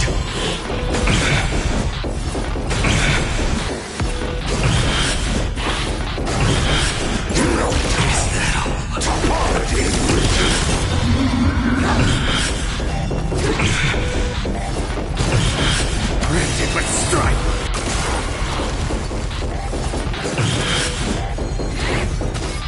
All stars burn to ash. A little gray's too much for you. There's more to life. Found me. Guide with the rainbow bridge. Show me the way. Thanks. That feels way better.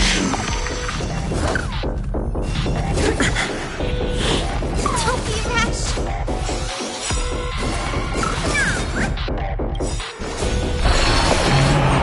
Flames consume me.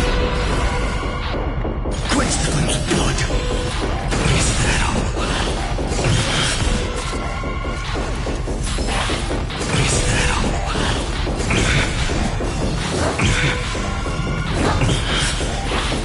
Is that all? Her agony!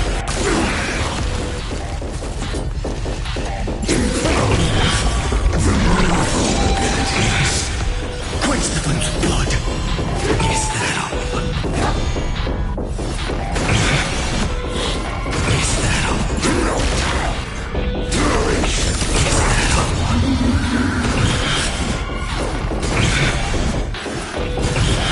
Printed with strife. Quench the flames of blood. Is that all? Her agony. Return to a fire. All stars burn to ash. May this faint light dispel the gloom, restore the skies. Thanks. That feels way better. Flames consume me. Quench the flames of blood. Transmute. Process. Rented with strife. I'll never yield to fate. Quench the flames of blood. Protocol. Her agony. The flames are not strong. Quench the flames of blood. Rented with strife. I see it. Target the connector between his thoracic and lumbar vertebrae. Destroy that spot. Tear the skies loose. Protocol. Virtue. Is that all? Quench the flames of blood. Transmute. Idos News. Her agony. Feel the full mountain commands. Remove abilities. Is that all? Quench the flames of blood.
is futile.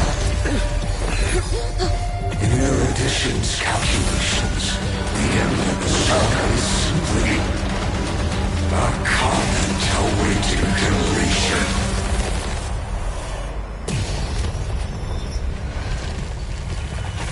I don't like such a cold statement, okay?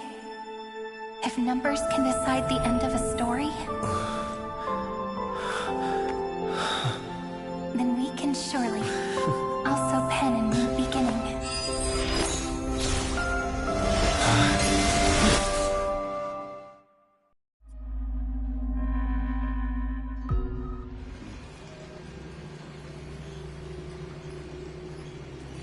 Screwy, what do you think?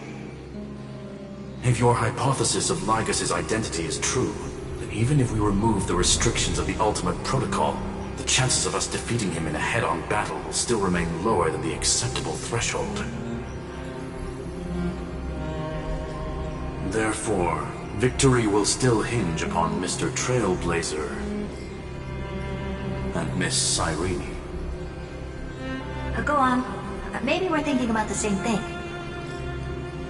And the observer outside of it. Logic.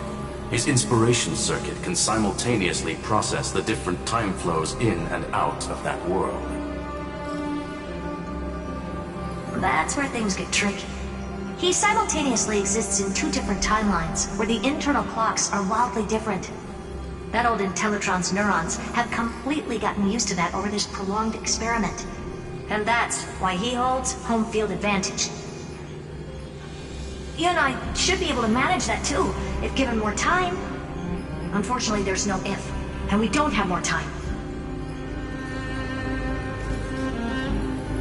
That's why we need to change our way of thinking and turn his advantage into a weakness.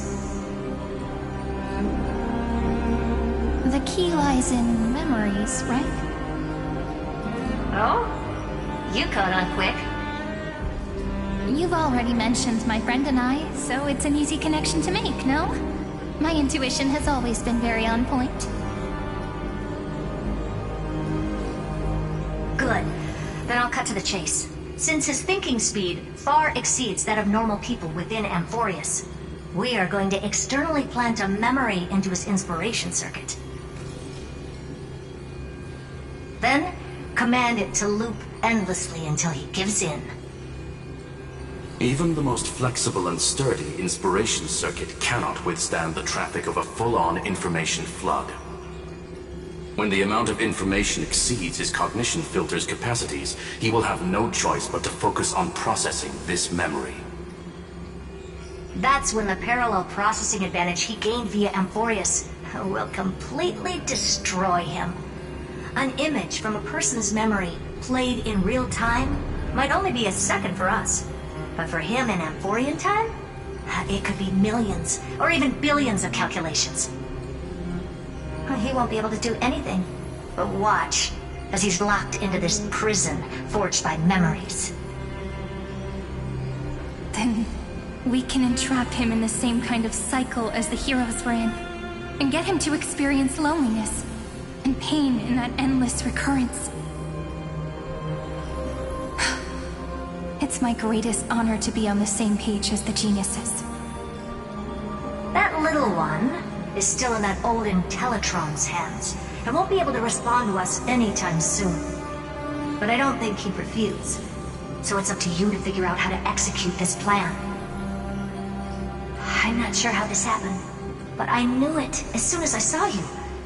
You are currently a mimetic entity of the Remembrance. Yes, I seem to be something you folks beyond the sky call a memo sprite. But that's fine by me. It suits me perfectly. I can serve as the vessel of memories, and do my part for the final battle. But before that, we have to tell you. The path characteristic you exhibit is very special. There's no way you're just a simple memo sprite. However, I'm sure about one thing. You are a mimetic entity born in Amphoreus, yet you only awakened with the Little One's arrival. and only matured as he embarked on the path of remembrance. That means your existence is completely attached to his memories. If there ever comes a day when he forgets about you, for even a few seconds, or loses his last connection with amphoreus, then you must be prepared for the worst. You will disappear in the memory zone, utterly gone, without even a single line of data to remember you by. But that's already happened, hasn't it? No wonder I've always had a weird hunch. But that also means I was right in thinking. As long as my friend and I are together, we can do anything.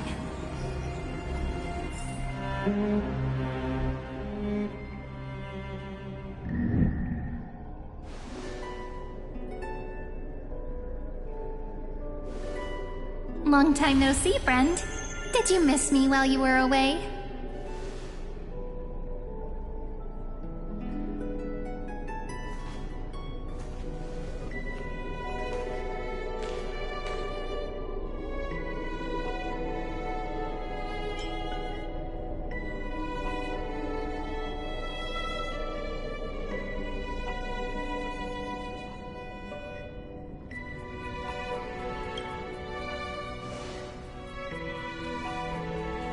Same here. I've been waiting for you for 1,000 years. Like how everyone in Amphoreus was also waiting for the Deliverer's return. You probably already knew about the genius's plans for that memory. I had to hide really well in a corner in time so Lagus wouldn't find me, and wait for the right opportunity.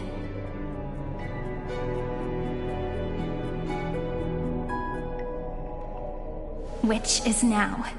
The moment when his manifestation in this world is destroyed, and his twin timelines are intersecting.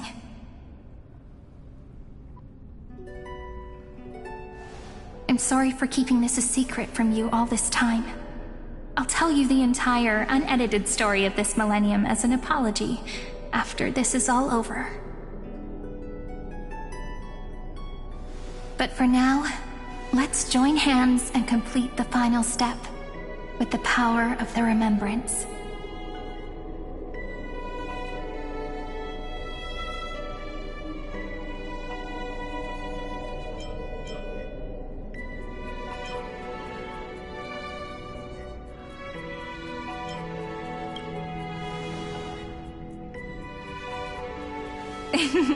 Yep.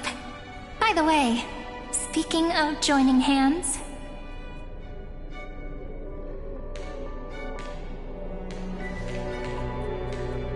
can I please do something before we go on stage?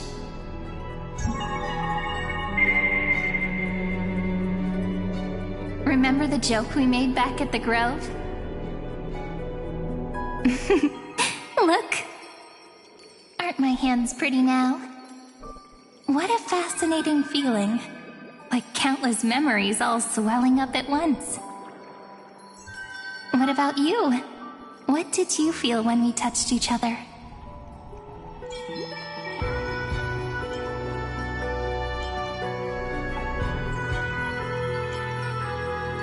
Are you nervous? Me too, actually. You and I weren't so reserved around each other when I was still Mem. Human interactions are truly fascinating. Now, please remember what you're feeling right now. Write it down in your heart and keep it there. Memories you want to treasure will never fade away. Even if immersed in the long river of time, these memories will still leave traces of their existence. So, if the view in your memory ever grows fuzzy, just reach out and touch it. It's like reading bedtime stories together at night. It wipes away the chill of passing time, sharpens the outline of memory, and restores its power to nourish the spirit. Now, I'll carry this power with me, and for a little while, I must part from you, as I step into the long cycles of this world. Give me your blessings, friend. Then, let that bright future be as we have written. Then, I'll leave it to you.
All plays are like this.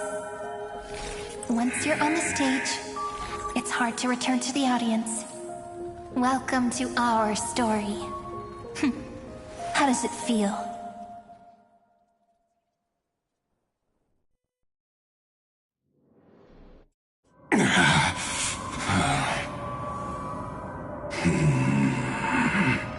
Even the authority of time cannot command the entire scepter, nor can it plunge the amphorean extrapolation into a loop. If this was no system malfunction, then was I implanted with the mimetic entity of the remembrance? You guessed it right away. As expected from someone people call the first genius. I'm gonna keep doing what I just did if you don't stop, you know? My friend and I won't allow you to leave this memory, no matter what happens. Which means you are now trapped, Lord Xandar. An elegant idea, and an exquisite execution. Regrettably, it is you who are restrained by time, not me. Know that patience is my greatest weapon. Waiting and victory are the same for me. You will crumble before I do in this moment stretched out to an eternity, just like Kazlana will. Yet all I need to do is to wait, as yet another futile bug falls down the cliff and into the bottomless abyss. Now I'm a pink bug? My looks are seriously changing all the time. But you're not wrong. We're definitely not gonna solve the problem if we just put you in another prison. So that's why we never wanted to do that in the first place.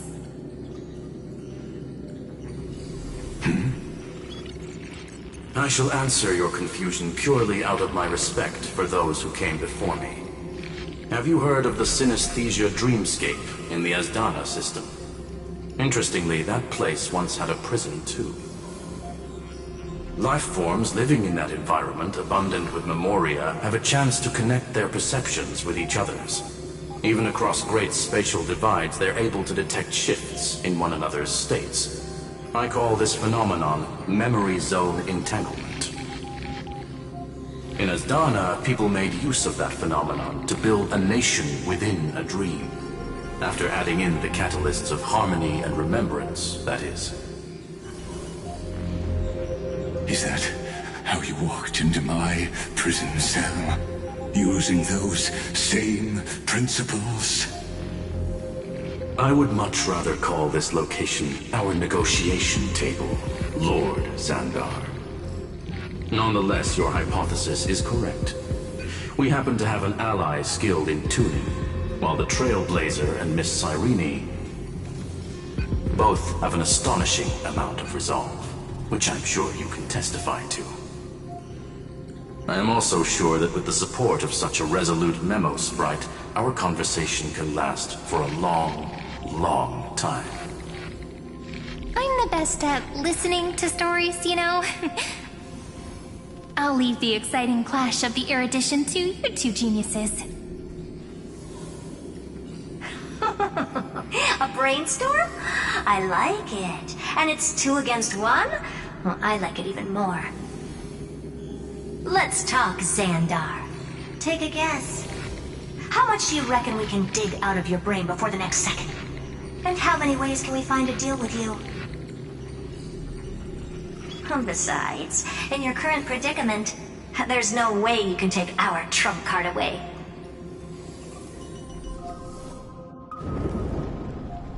Go, little one. Go. Overturn the Era Nova. Lycurgus disappeared? It seems you had conducted a secret hunt in the depths that even I cannot reach. In that case, go. Swim onward and give this campaign a fitting end. I shall send you off with my song, Greyfry. May this song penetrate time and become the prelude to the new world.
Gladiorum, you have completed your duty. A new dawn is about to rise. Why not swim towards it?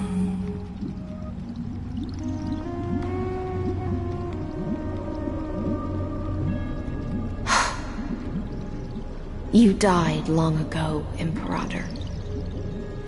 Depart from my mind. But your duty towards the Imperator did not die with me. That duty will bind you no more. You will be able to hold for yourself one grandiose feast after another in the endless days to come.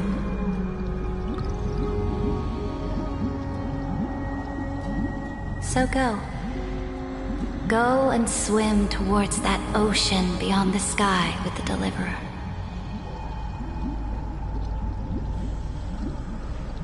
Is this?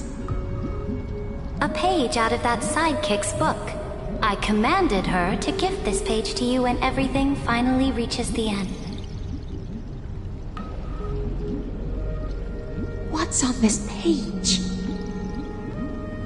Memories. Lifelike memories. That sidekick found me after the bloody feast 1,000 years ago and showed me her diary. I saw within that notebook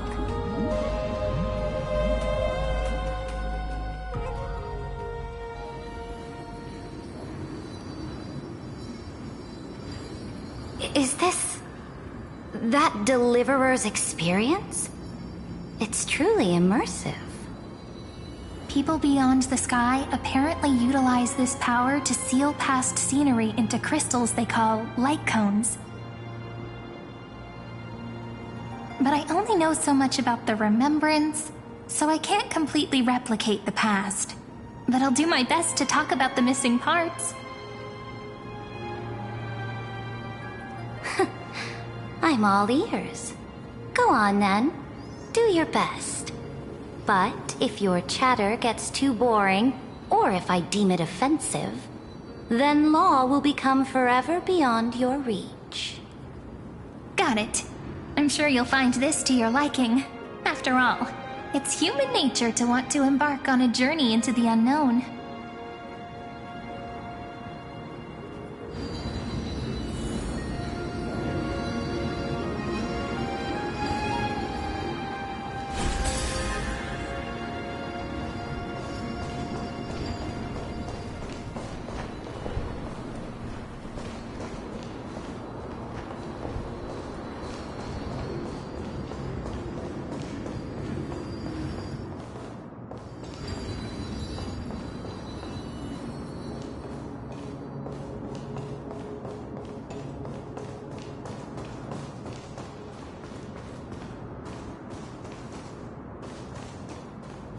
Direct offensive, or crush them from the flanks. Yeah.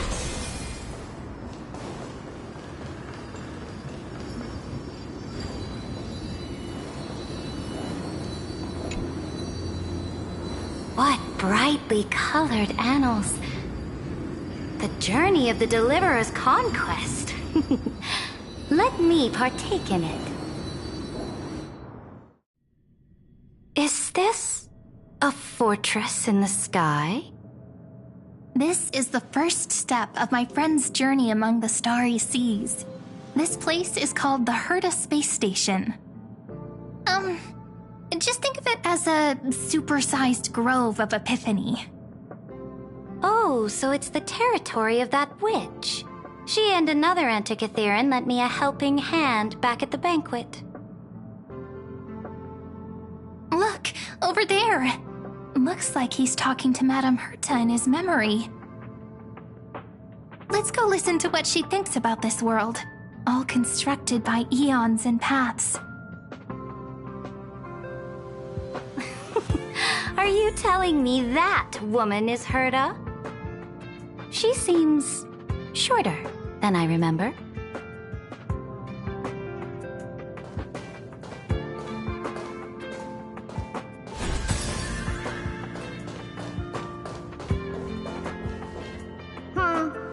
Pretty nice space station, huh?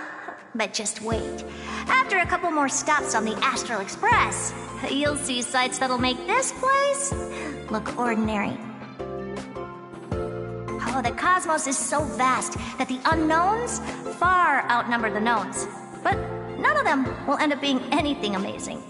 The farther you go, the more you'll understand what I mean. So do your best with the nameless. Break a leg! And remember to send an update or two to Asta when you've got some downtime.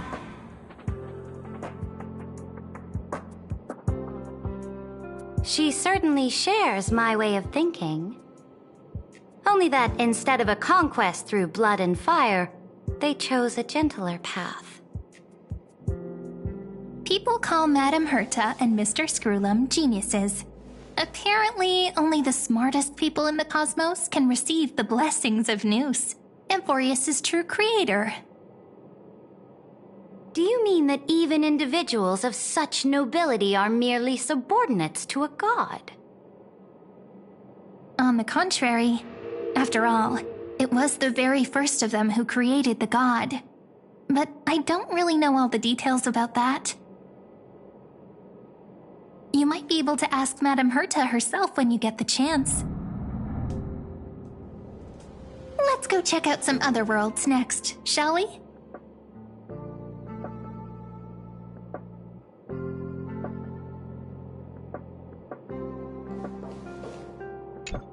Oh, the cosmos is so vast that the unknowns far outnumber the knowns. But none of them will end up being anything amazing. The farther you go, the more you'll understand what I mean.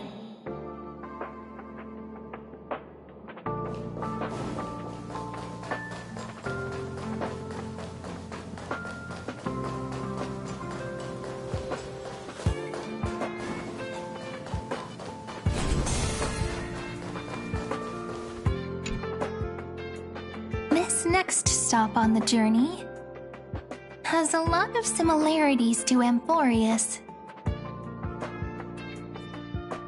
A snow-covered land? Interesting. This star is named Eurillo 6. That name sounds so cold. Belobog sounds better. The girl we see here holds a similar station to you, Imperator. She's the supreme guardian of this world, a leader who took up the mantle of government during a disaster. I did not expect the Empress of this world to be so young. Well, your appearance isn't much older.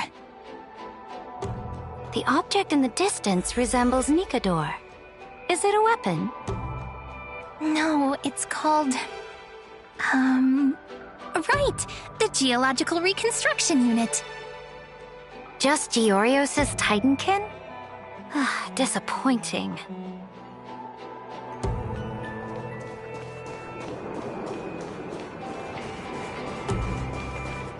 It's all thanks to you that we survived the crisis.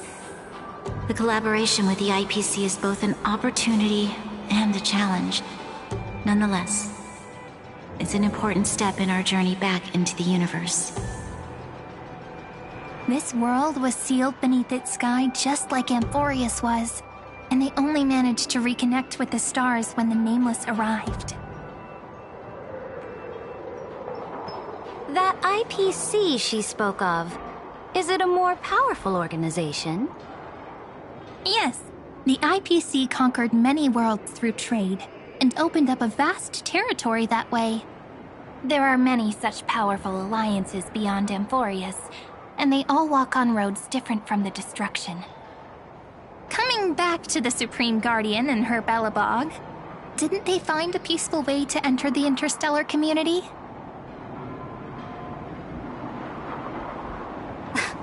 That cannot be true. That IPC would never have grown so big on trade alone. It may pretend to be a wealthy merchant with clean hands, but I am willing to bet that it grew fat on gory oppression and bloodshed. Its path of conquest must have had no mercy for the weak and would have destroyed them if needed. Are you telling me that this snowland never thought about tossing its dignity to the wind and kneeling to the IPC? I will not believe it. I will never allow the Imperator's empire to be sullied by others. Amphoreus must become a power so strong that no interstellar foreigner would dare to look down upon us. Imperator, Belobog isn't as weak as you imagine. Listen. I indeed hesitated. But now I understand what we must do. Belobog must learn how to walk on her own, until she no longer needs the support of others. and can stand on her 2 feet among the stars. Even if I may not live to see it, I believe such a day will surely come. They still have their dignity intact. One day, that hope will melt through the ice and help them into a prosperous tomorrow. But the order of the cosmos is already set in stone. The old laws decree that only the strong survive, binding the weak in an unbroken chain, until they wither and turn to dust. Unless they embrace the power of the destruction. Amphoreus must shatter the old law. Another one of my friend's companions may be able to enlighten you further on that. Let's go to the next page.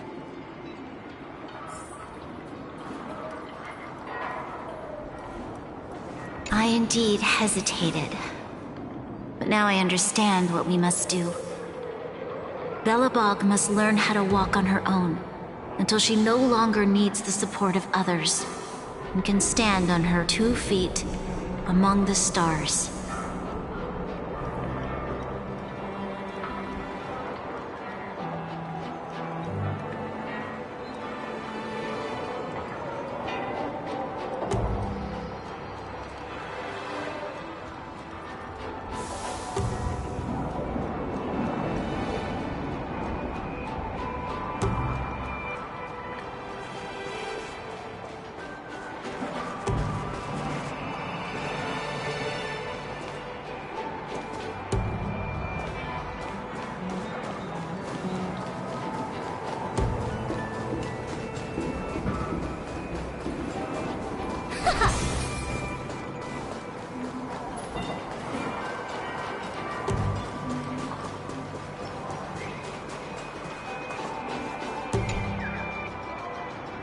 This next world is a nation of dreams.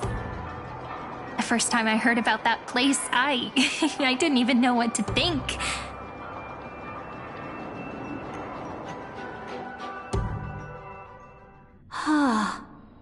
Such opulence does indeed evoke astonishment. This world is called Penacony, an eternal city built upon a land of dreams. It's also my friend's previous stop, where they went through a risky but exciting adventure. Tell me about it then. That man standing afar has wings on his head. I am truly curious.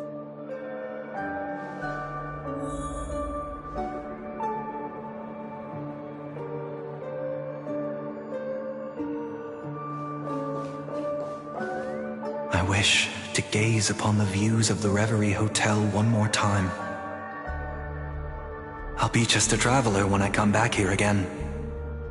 And perhaps, through a traveler's eyes, even the things I once knew so well will feel strangely different. Penacony is a land of the harmony, where all dreams and hopes merge and combine. It believes in unrestrained freedom, and that's how it lost itself in shallow delights. Then, this young man before you chose to rewrite its laws, using the power of the Order, hoping to shape a dream-bound paradise of perfect happiness. Yet, the paradise of my dreams remains far away. Perhaps a brief journey with the Nameless can show me more possibilities in my search for paradise. As for what Penacony should look like, it'll be up to her. No, up to their trailblazing now. It sounds like this ideal kingdom is no more. That's right. The people chose to wake up at the end. You can't see tomorrow when drowning in sweet dreams. This individual's law acknowledged only gods and constructs, leaving no space for humanity. And yet, the fact that he could accept defeat and resume his journey shows a rare self-awareness and clarity of mind. You are also very self-aware, Imperator. Then you must know that the world promised by the destruction also has no place for humanity. I am indeed very aware of Lycurgus's honeyed words of deceit. I have seen enough. Take me back.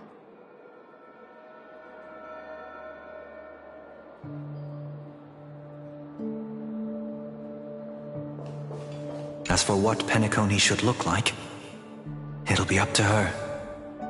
No. Up to their trailblazing now.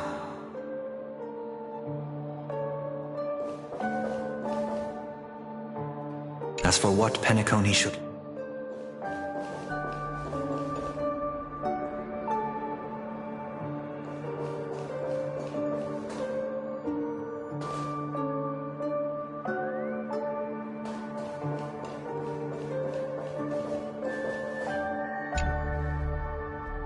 Then let's wrap up this trip down memory lane with one last scene.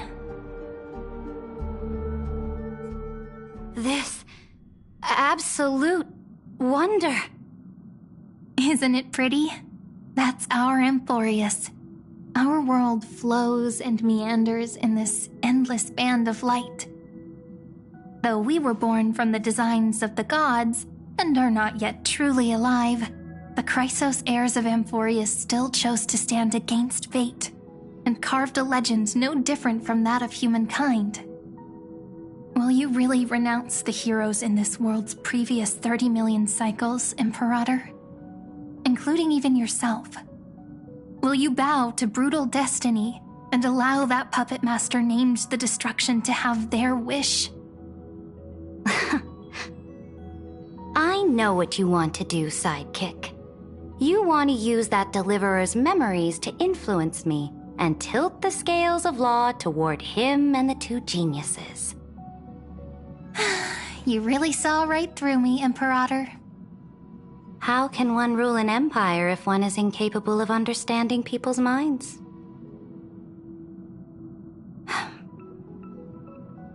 I have decided on law's final destination. However, before I move my next chess piece, before we go on, tell me this, sidekick. Throughout his trailblaze, was there ever a memory of the ocean?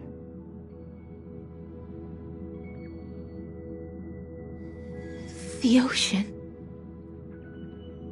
My cradle. My home. You shall complete your conquest in the ocean at the boundaries of this world, and eternally slumber in the sound of tides. You shall eternally slumber in the sound of tides, and complete your conquest in the ocean at the boundaries of this world. Our prophecies aligned as flawlessly as a sea snake circling upon itself. An elegant loop, like a joyful hymn, like the circulating ocean current, like our two fates, like Amphoreus itself.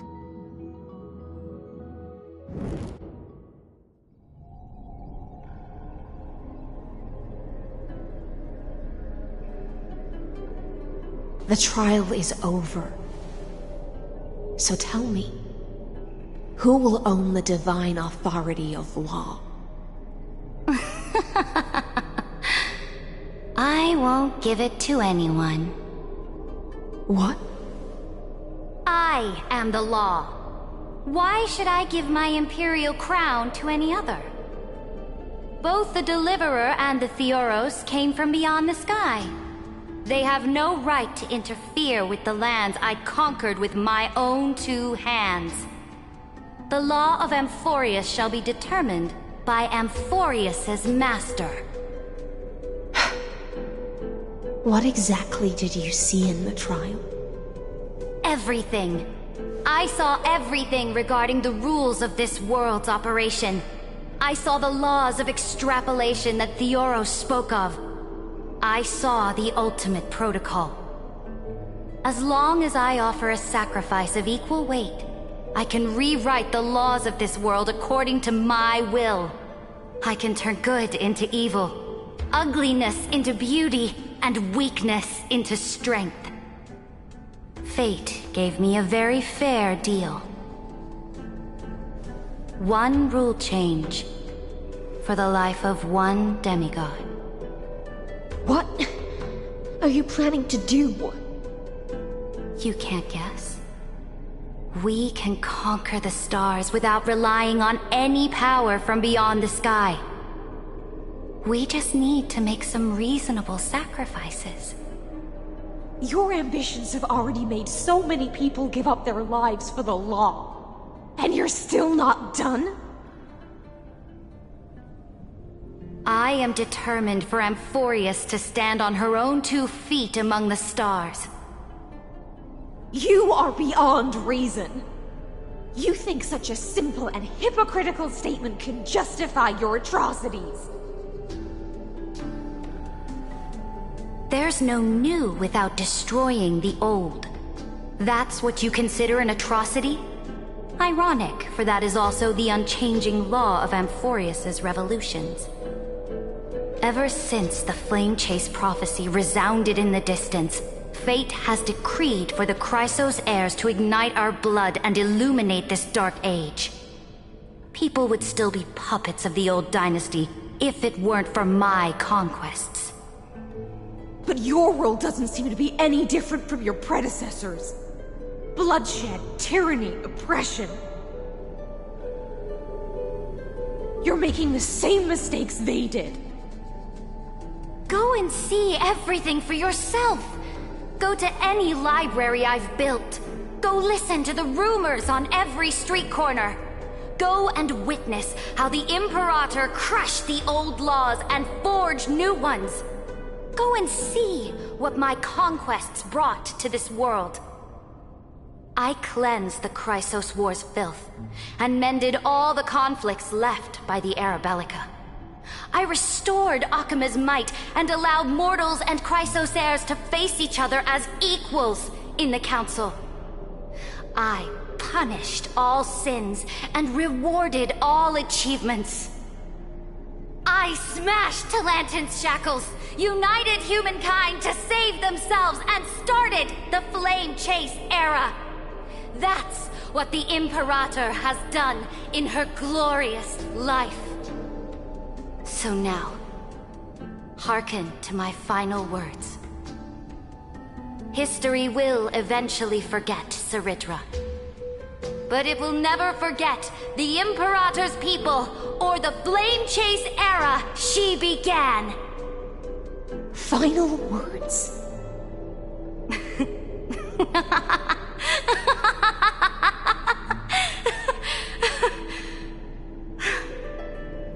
Amphoreus is about to be destroyed. There's no time left for pointless debates. There is only one law I want to overturn to aid the final battle of deliverance. So I will only offer the life of one demigod. In the name of the Imperator, I command you one last time, Electra. Either sacrifice yourself for conquest, or pierce this tyrant's chest with your sword. Thus, the Imperator concluded her final speech. At the end of her life, at the last moment before she stepped onto the altar, she gave her most loyal subject the choice to decide fate, just as she promised her compatriots before her very first campaign. My blood flows in you now. Heroic compatriots, follow me, and we'll seize fate's reins! The Imperator fell. Some say that the Dux Gladiorum turned traitor and killed her liege. Some say that she imprisoned the tyrant in a shallow pond of water, then left. Which meant the Imperator had to kill herself to rewrite the law. There are countless stories about her death. All we can be sure of is when the knight left the vortex, the Imperator was still mumbling about their past conquests together. The beginning and the end of her existence. Imperator, wait! How could someone of your status come to the front lines? Let me be the flag bearer! The troops defending the pass to the west of the grove. Have they surrendered? They ran as quickly as they could when they heard your name. The Golden Cocoon Pass is now in the First Legion's hands. Good. What about the Delosian militia? The Third Legion set fire to the mountains and flattened everything west of the basin. They just need a few more days. Lastly, how many Ladonian cannons are left? They are no more. The Second and Fourth Legions have destroyed them all. Very good. They now have no way out, no reinforcements, and no artillery support. We will be able to liberate the Grove of Epiphany in the blink of an eye. We will launch the final charge 1 quint after the curtain fall hour tomorrow. Remember, as long as the Alliance's flag still flies on my shoulders, you must keep moving forward. Take no prisoners among the enemy's soldiers. All sages who resist are to be captured and tried according to martial law. And do not destroy any books. Now go! Notify the entire army! Understood! Those who are resolved to die, we salute you. Reporting in. The Mountain Dwellers are resisting fiercely, and the legendary Mountain Breaker has personally engaged in battle. Their formations are nigh impenetrable. Then cease our frontal assault. Send scouts to all legions and tell them to retreat into the Tritos Plains before the parting hour. What? Are you planning to surrender? It's a strategic change of plans. The seismic walking dragon is enough for that battlefield. Walking dragon? You mean that stupid beast, Terravox? What can they even do? Stupid? No. They are the wisest of all of Georios' creations. Only they can perceive the currents of time. Let them deal with their earthly brethren. We will advance and take the lead in defeating what remains of our enemy. I will deliver the most fiery retribution for the humiliation they dealt us, and crown myself with a god-slaying wreath. Understood. I'll see to it. Those who are resolved to die, we salute you. The Temple of the Three Fates sent a letter, Imperator. They refused to surrender, and said this letter is their last warning to us. Tell the commanding officers not to launch any attacks unless they receive the Imperator's handwritten approval. Disobedience will be punished by death. What are you doing? The priests of the Three Fates aren't soldiers, but politicians. Do not mistakenly believe they don't have a plan. These dying pests will wring out every idea from their brains, all for short-sighted gain. They are much shrewder than we are. I am inferior to them in that regard. They also have the prophecy to wield as a weapon, something I am not blessed with. Launching an unplanned attack will only disadvantage us, as all of Amphoreus will judge our actions. Which means, I will be heading to the battlefield myself, just as I have always done. This time, however, I will go alone. I will conduct secret negotiations to ensure fate is on our side.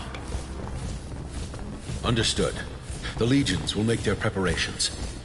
Those who are resolved to die, we salute you.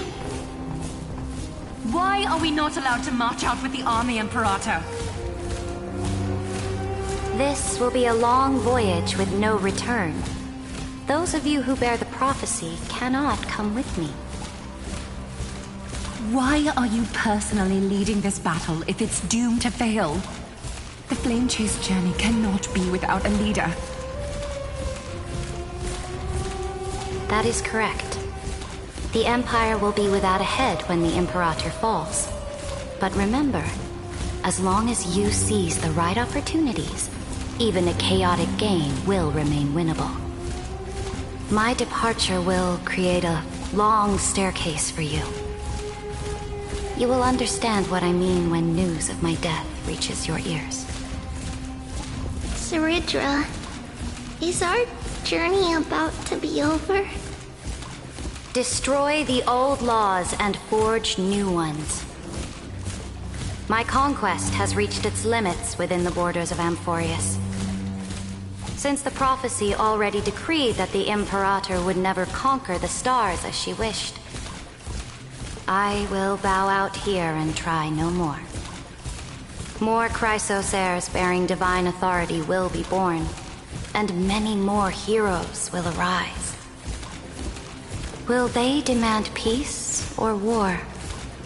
Will they resist tyranny or become the next Imperator? I do not care. The children of the future will decide for themselves. Do not mourn for me. Anyone can kill the Imperator, but the only one who can truly destroy her is Saridra. At the end, I faithfully recorded the most important battles in the Imperator's life. Her conquest was about to be completed at this point in the story. However, for some reason, a memory suddenly entered my mind just as I was about to put down my pen. It was a journey on a fantastical train.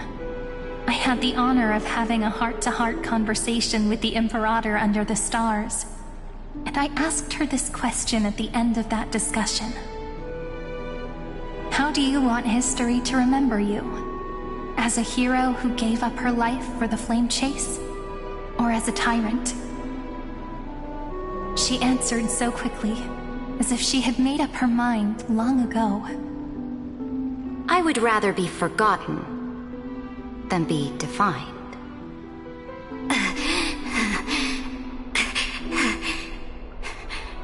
Because the law can be neither eternal nor unchallenged. And only humanity can pen laws into history's pages. Now, I have shattered the greatest law of Amphoreus.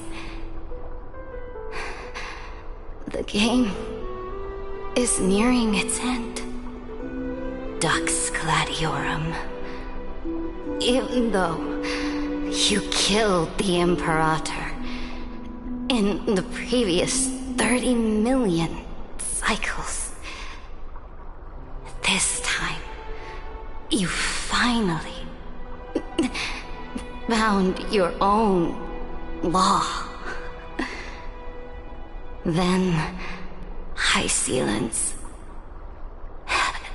Electra.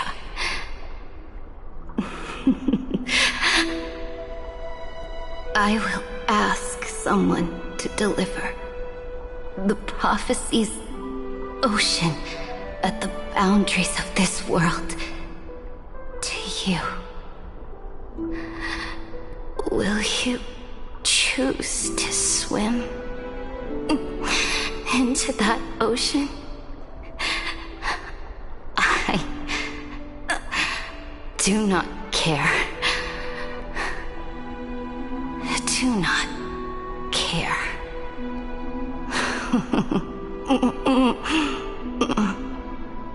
The Imperator muttered about her conquests, and news of her death spread in the city.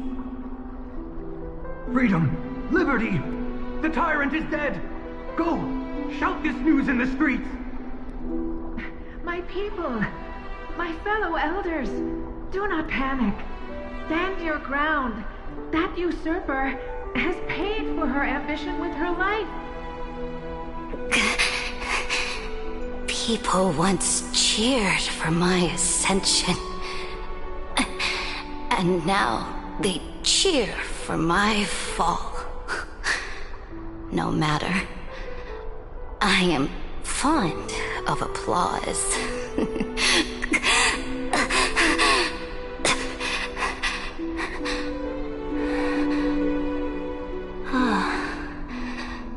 I see the cosmos. The battlefield that I cannot reach. I will return in the next cycle. The stars will hear my legion's war drums. Hear the great name of the Imperator. Hear amphoreus' serene.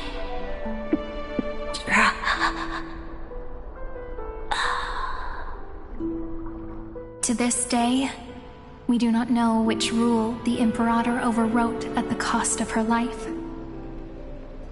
Perhaps the truth will only be revealed at the moment of checkmate, just like every chess game she ever played. We only know her death inflamed Akama. On one side of the city, those who defended liberty toppled her statues to the ground. On the other side, her supporters put themselves between the masses and her monuments, declaring loudly that the Sovereign is still among the people. It is said that golden blood congealed into the same letters everywhere they fought. It was the name borne by Akama's first and final Sovereign, the Imperator Saridra. But the one who bore that name did not see any of this. Her gaze was cast far away, and the sound of tides in her ears drowned out the people's cries. What was the Imperator thinking about in that prophesized ocean at the boundaries of this world? In that shallow puddle of stagnant water? Was she reminiscing about her past conquests? Or repenting for the millions killed for the flame chase? It was neither. The Imperator only saw how the surface of the water gleamed like that crude chessboard, dissected by light and shadow in the afternoon when her teacher played against her for the first time. Look at this chessboard. What do the pieces look like? They are strangely beautiful. They look like the stars in the night sky ablaze.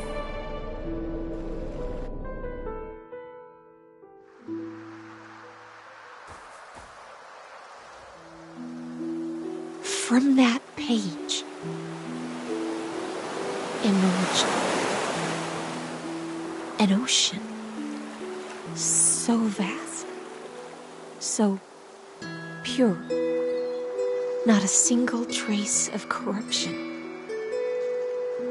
Is this Saridra?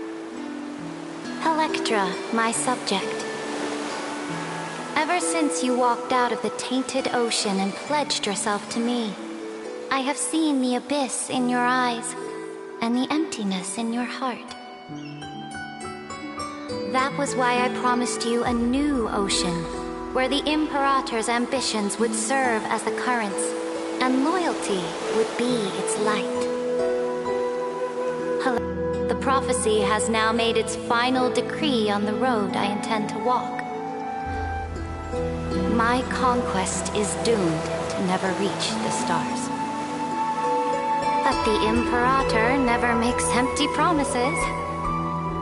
So take this memory, this ocean, beyond the sky, as witnessed by the Deliverer. This is the final gift that the Imperator can leave for her subject.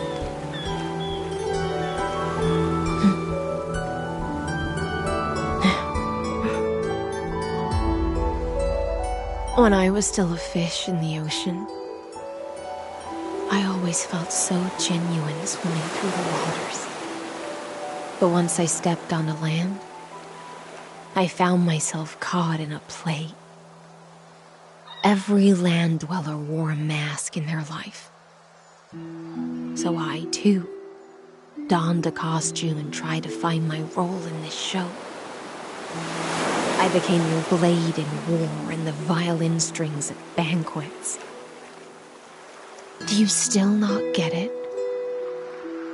I do not long for the oceanic depths of my homeland. Nor do I crave the swelling seas beyond the sky. Perhaps even I don't know what I want. I still don't know where I should swim to even at the end. But I know one thing right now. A fish is simply a fish. And she can never leave the ocean she's in. But whether under the ocean or on land, we two prisoners who can never escape this cave can still look outside the cave and see the stars. I have to admit, the 12-factor simulation of life in this experiment has far exceeded my expectations. Make your choice then, Senior Society member. Do you want to keep walking down the wrong path and be remembered for your incorrect conclusions? Or do you want to return to the audience's seat and give yourself, Amphoreus, and the entire cosmos a more fitting end? I must refuse. A dead man never fears death. Did I not make myself clear? Have you forgotten about our dear Lord of Silence? You wouldn't want her to consider your 8 other clones as cancers within the erudition and chop them all up, would you?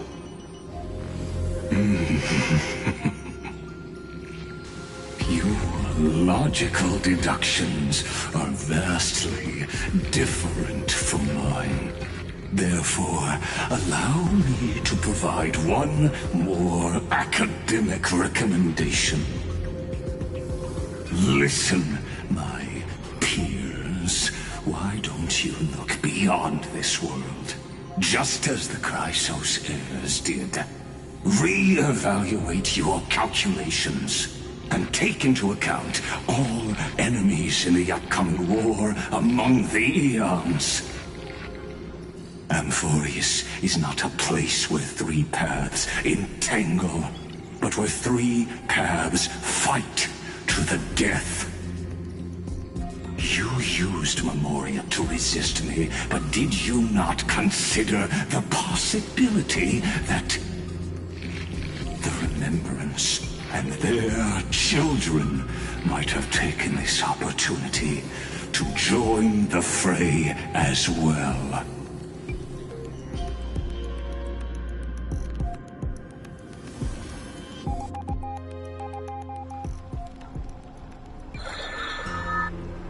Oh, so this isn't just silence. It's the answer.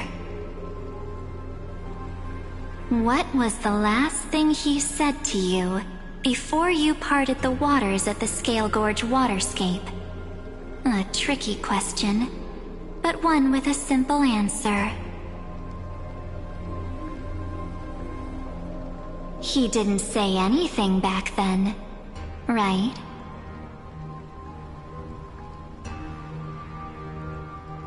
That's correct.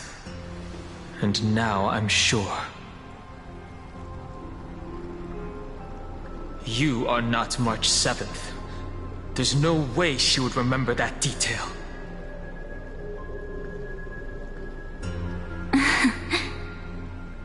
I'll only warn you once. Leave her body. Now. How impulsive. That's not like you at all. Why don't you calm down and think about another possibility? I didn't take over March 7th's body. Rather, it's March 7th who regained my memories.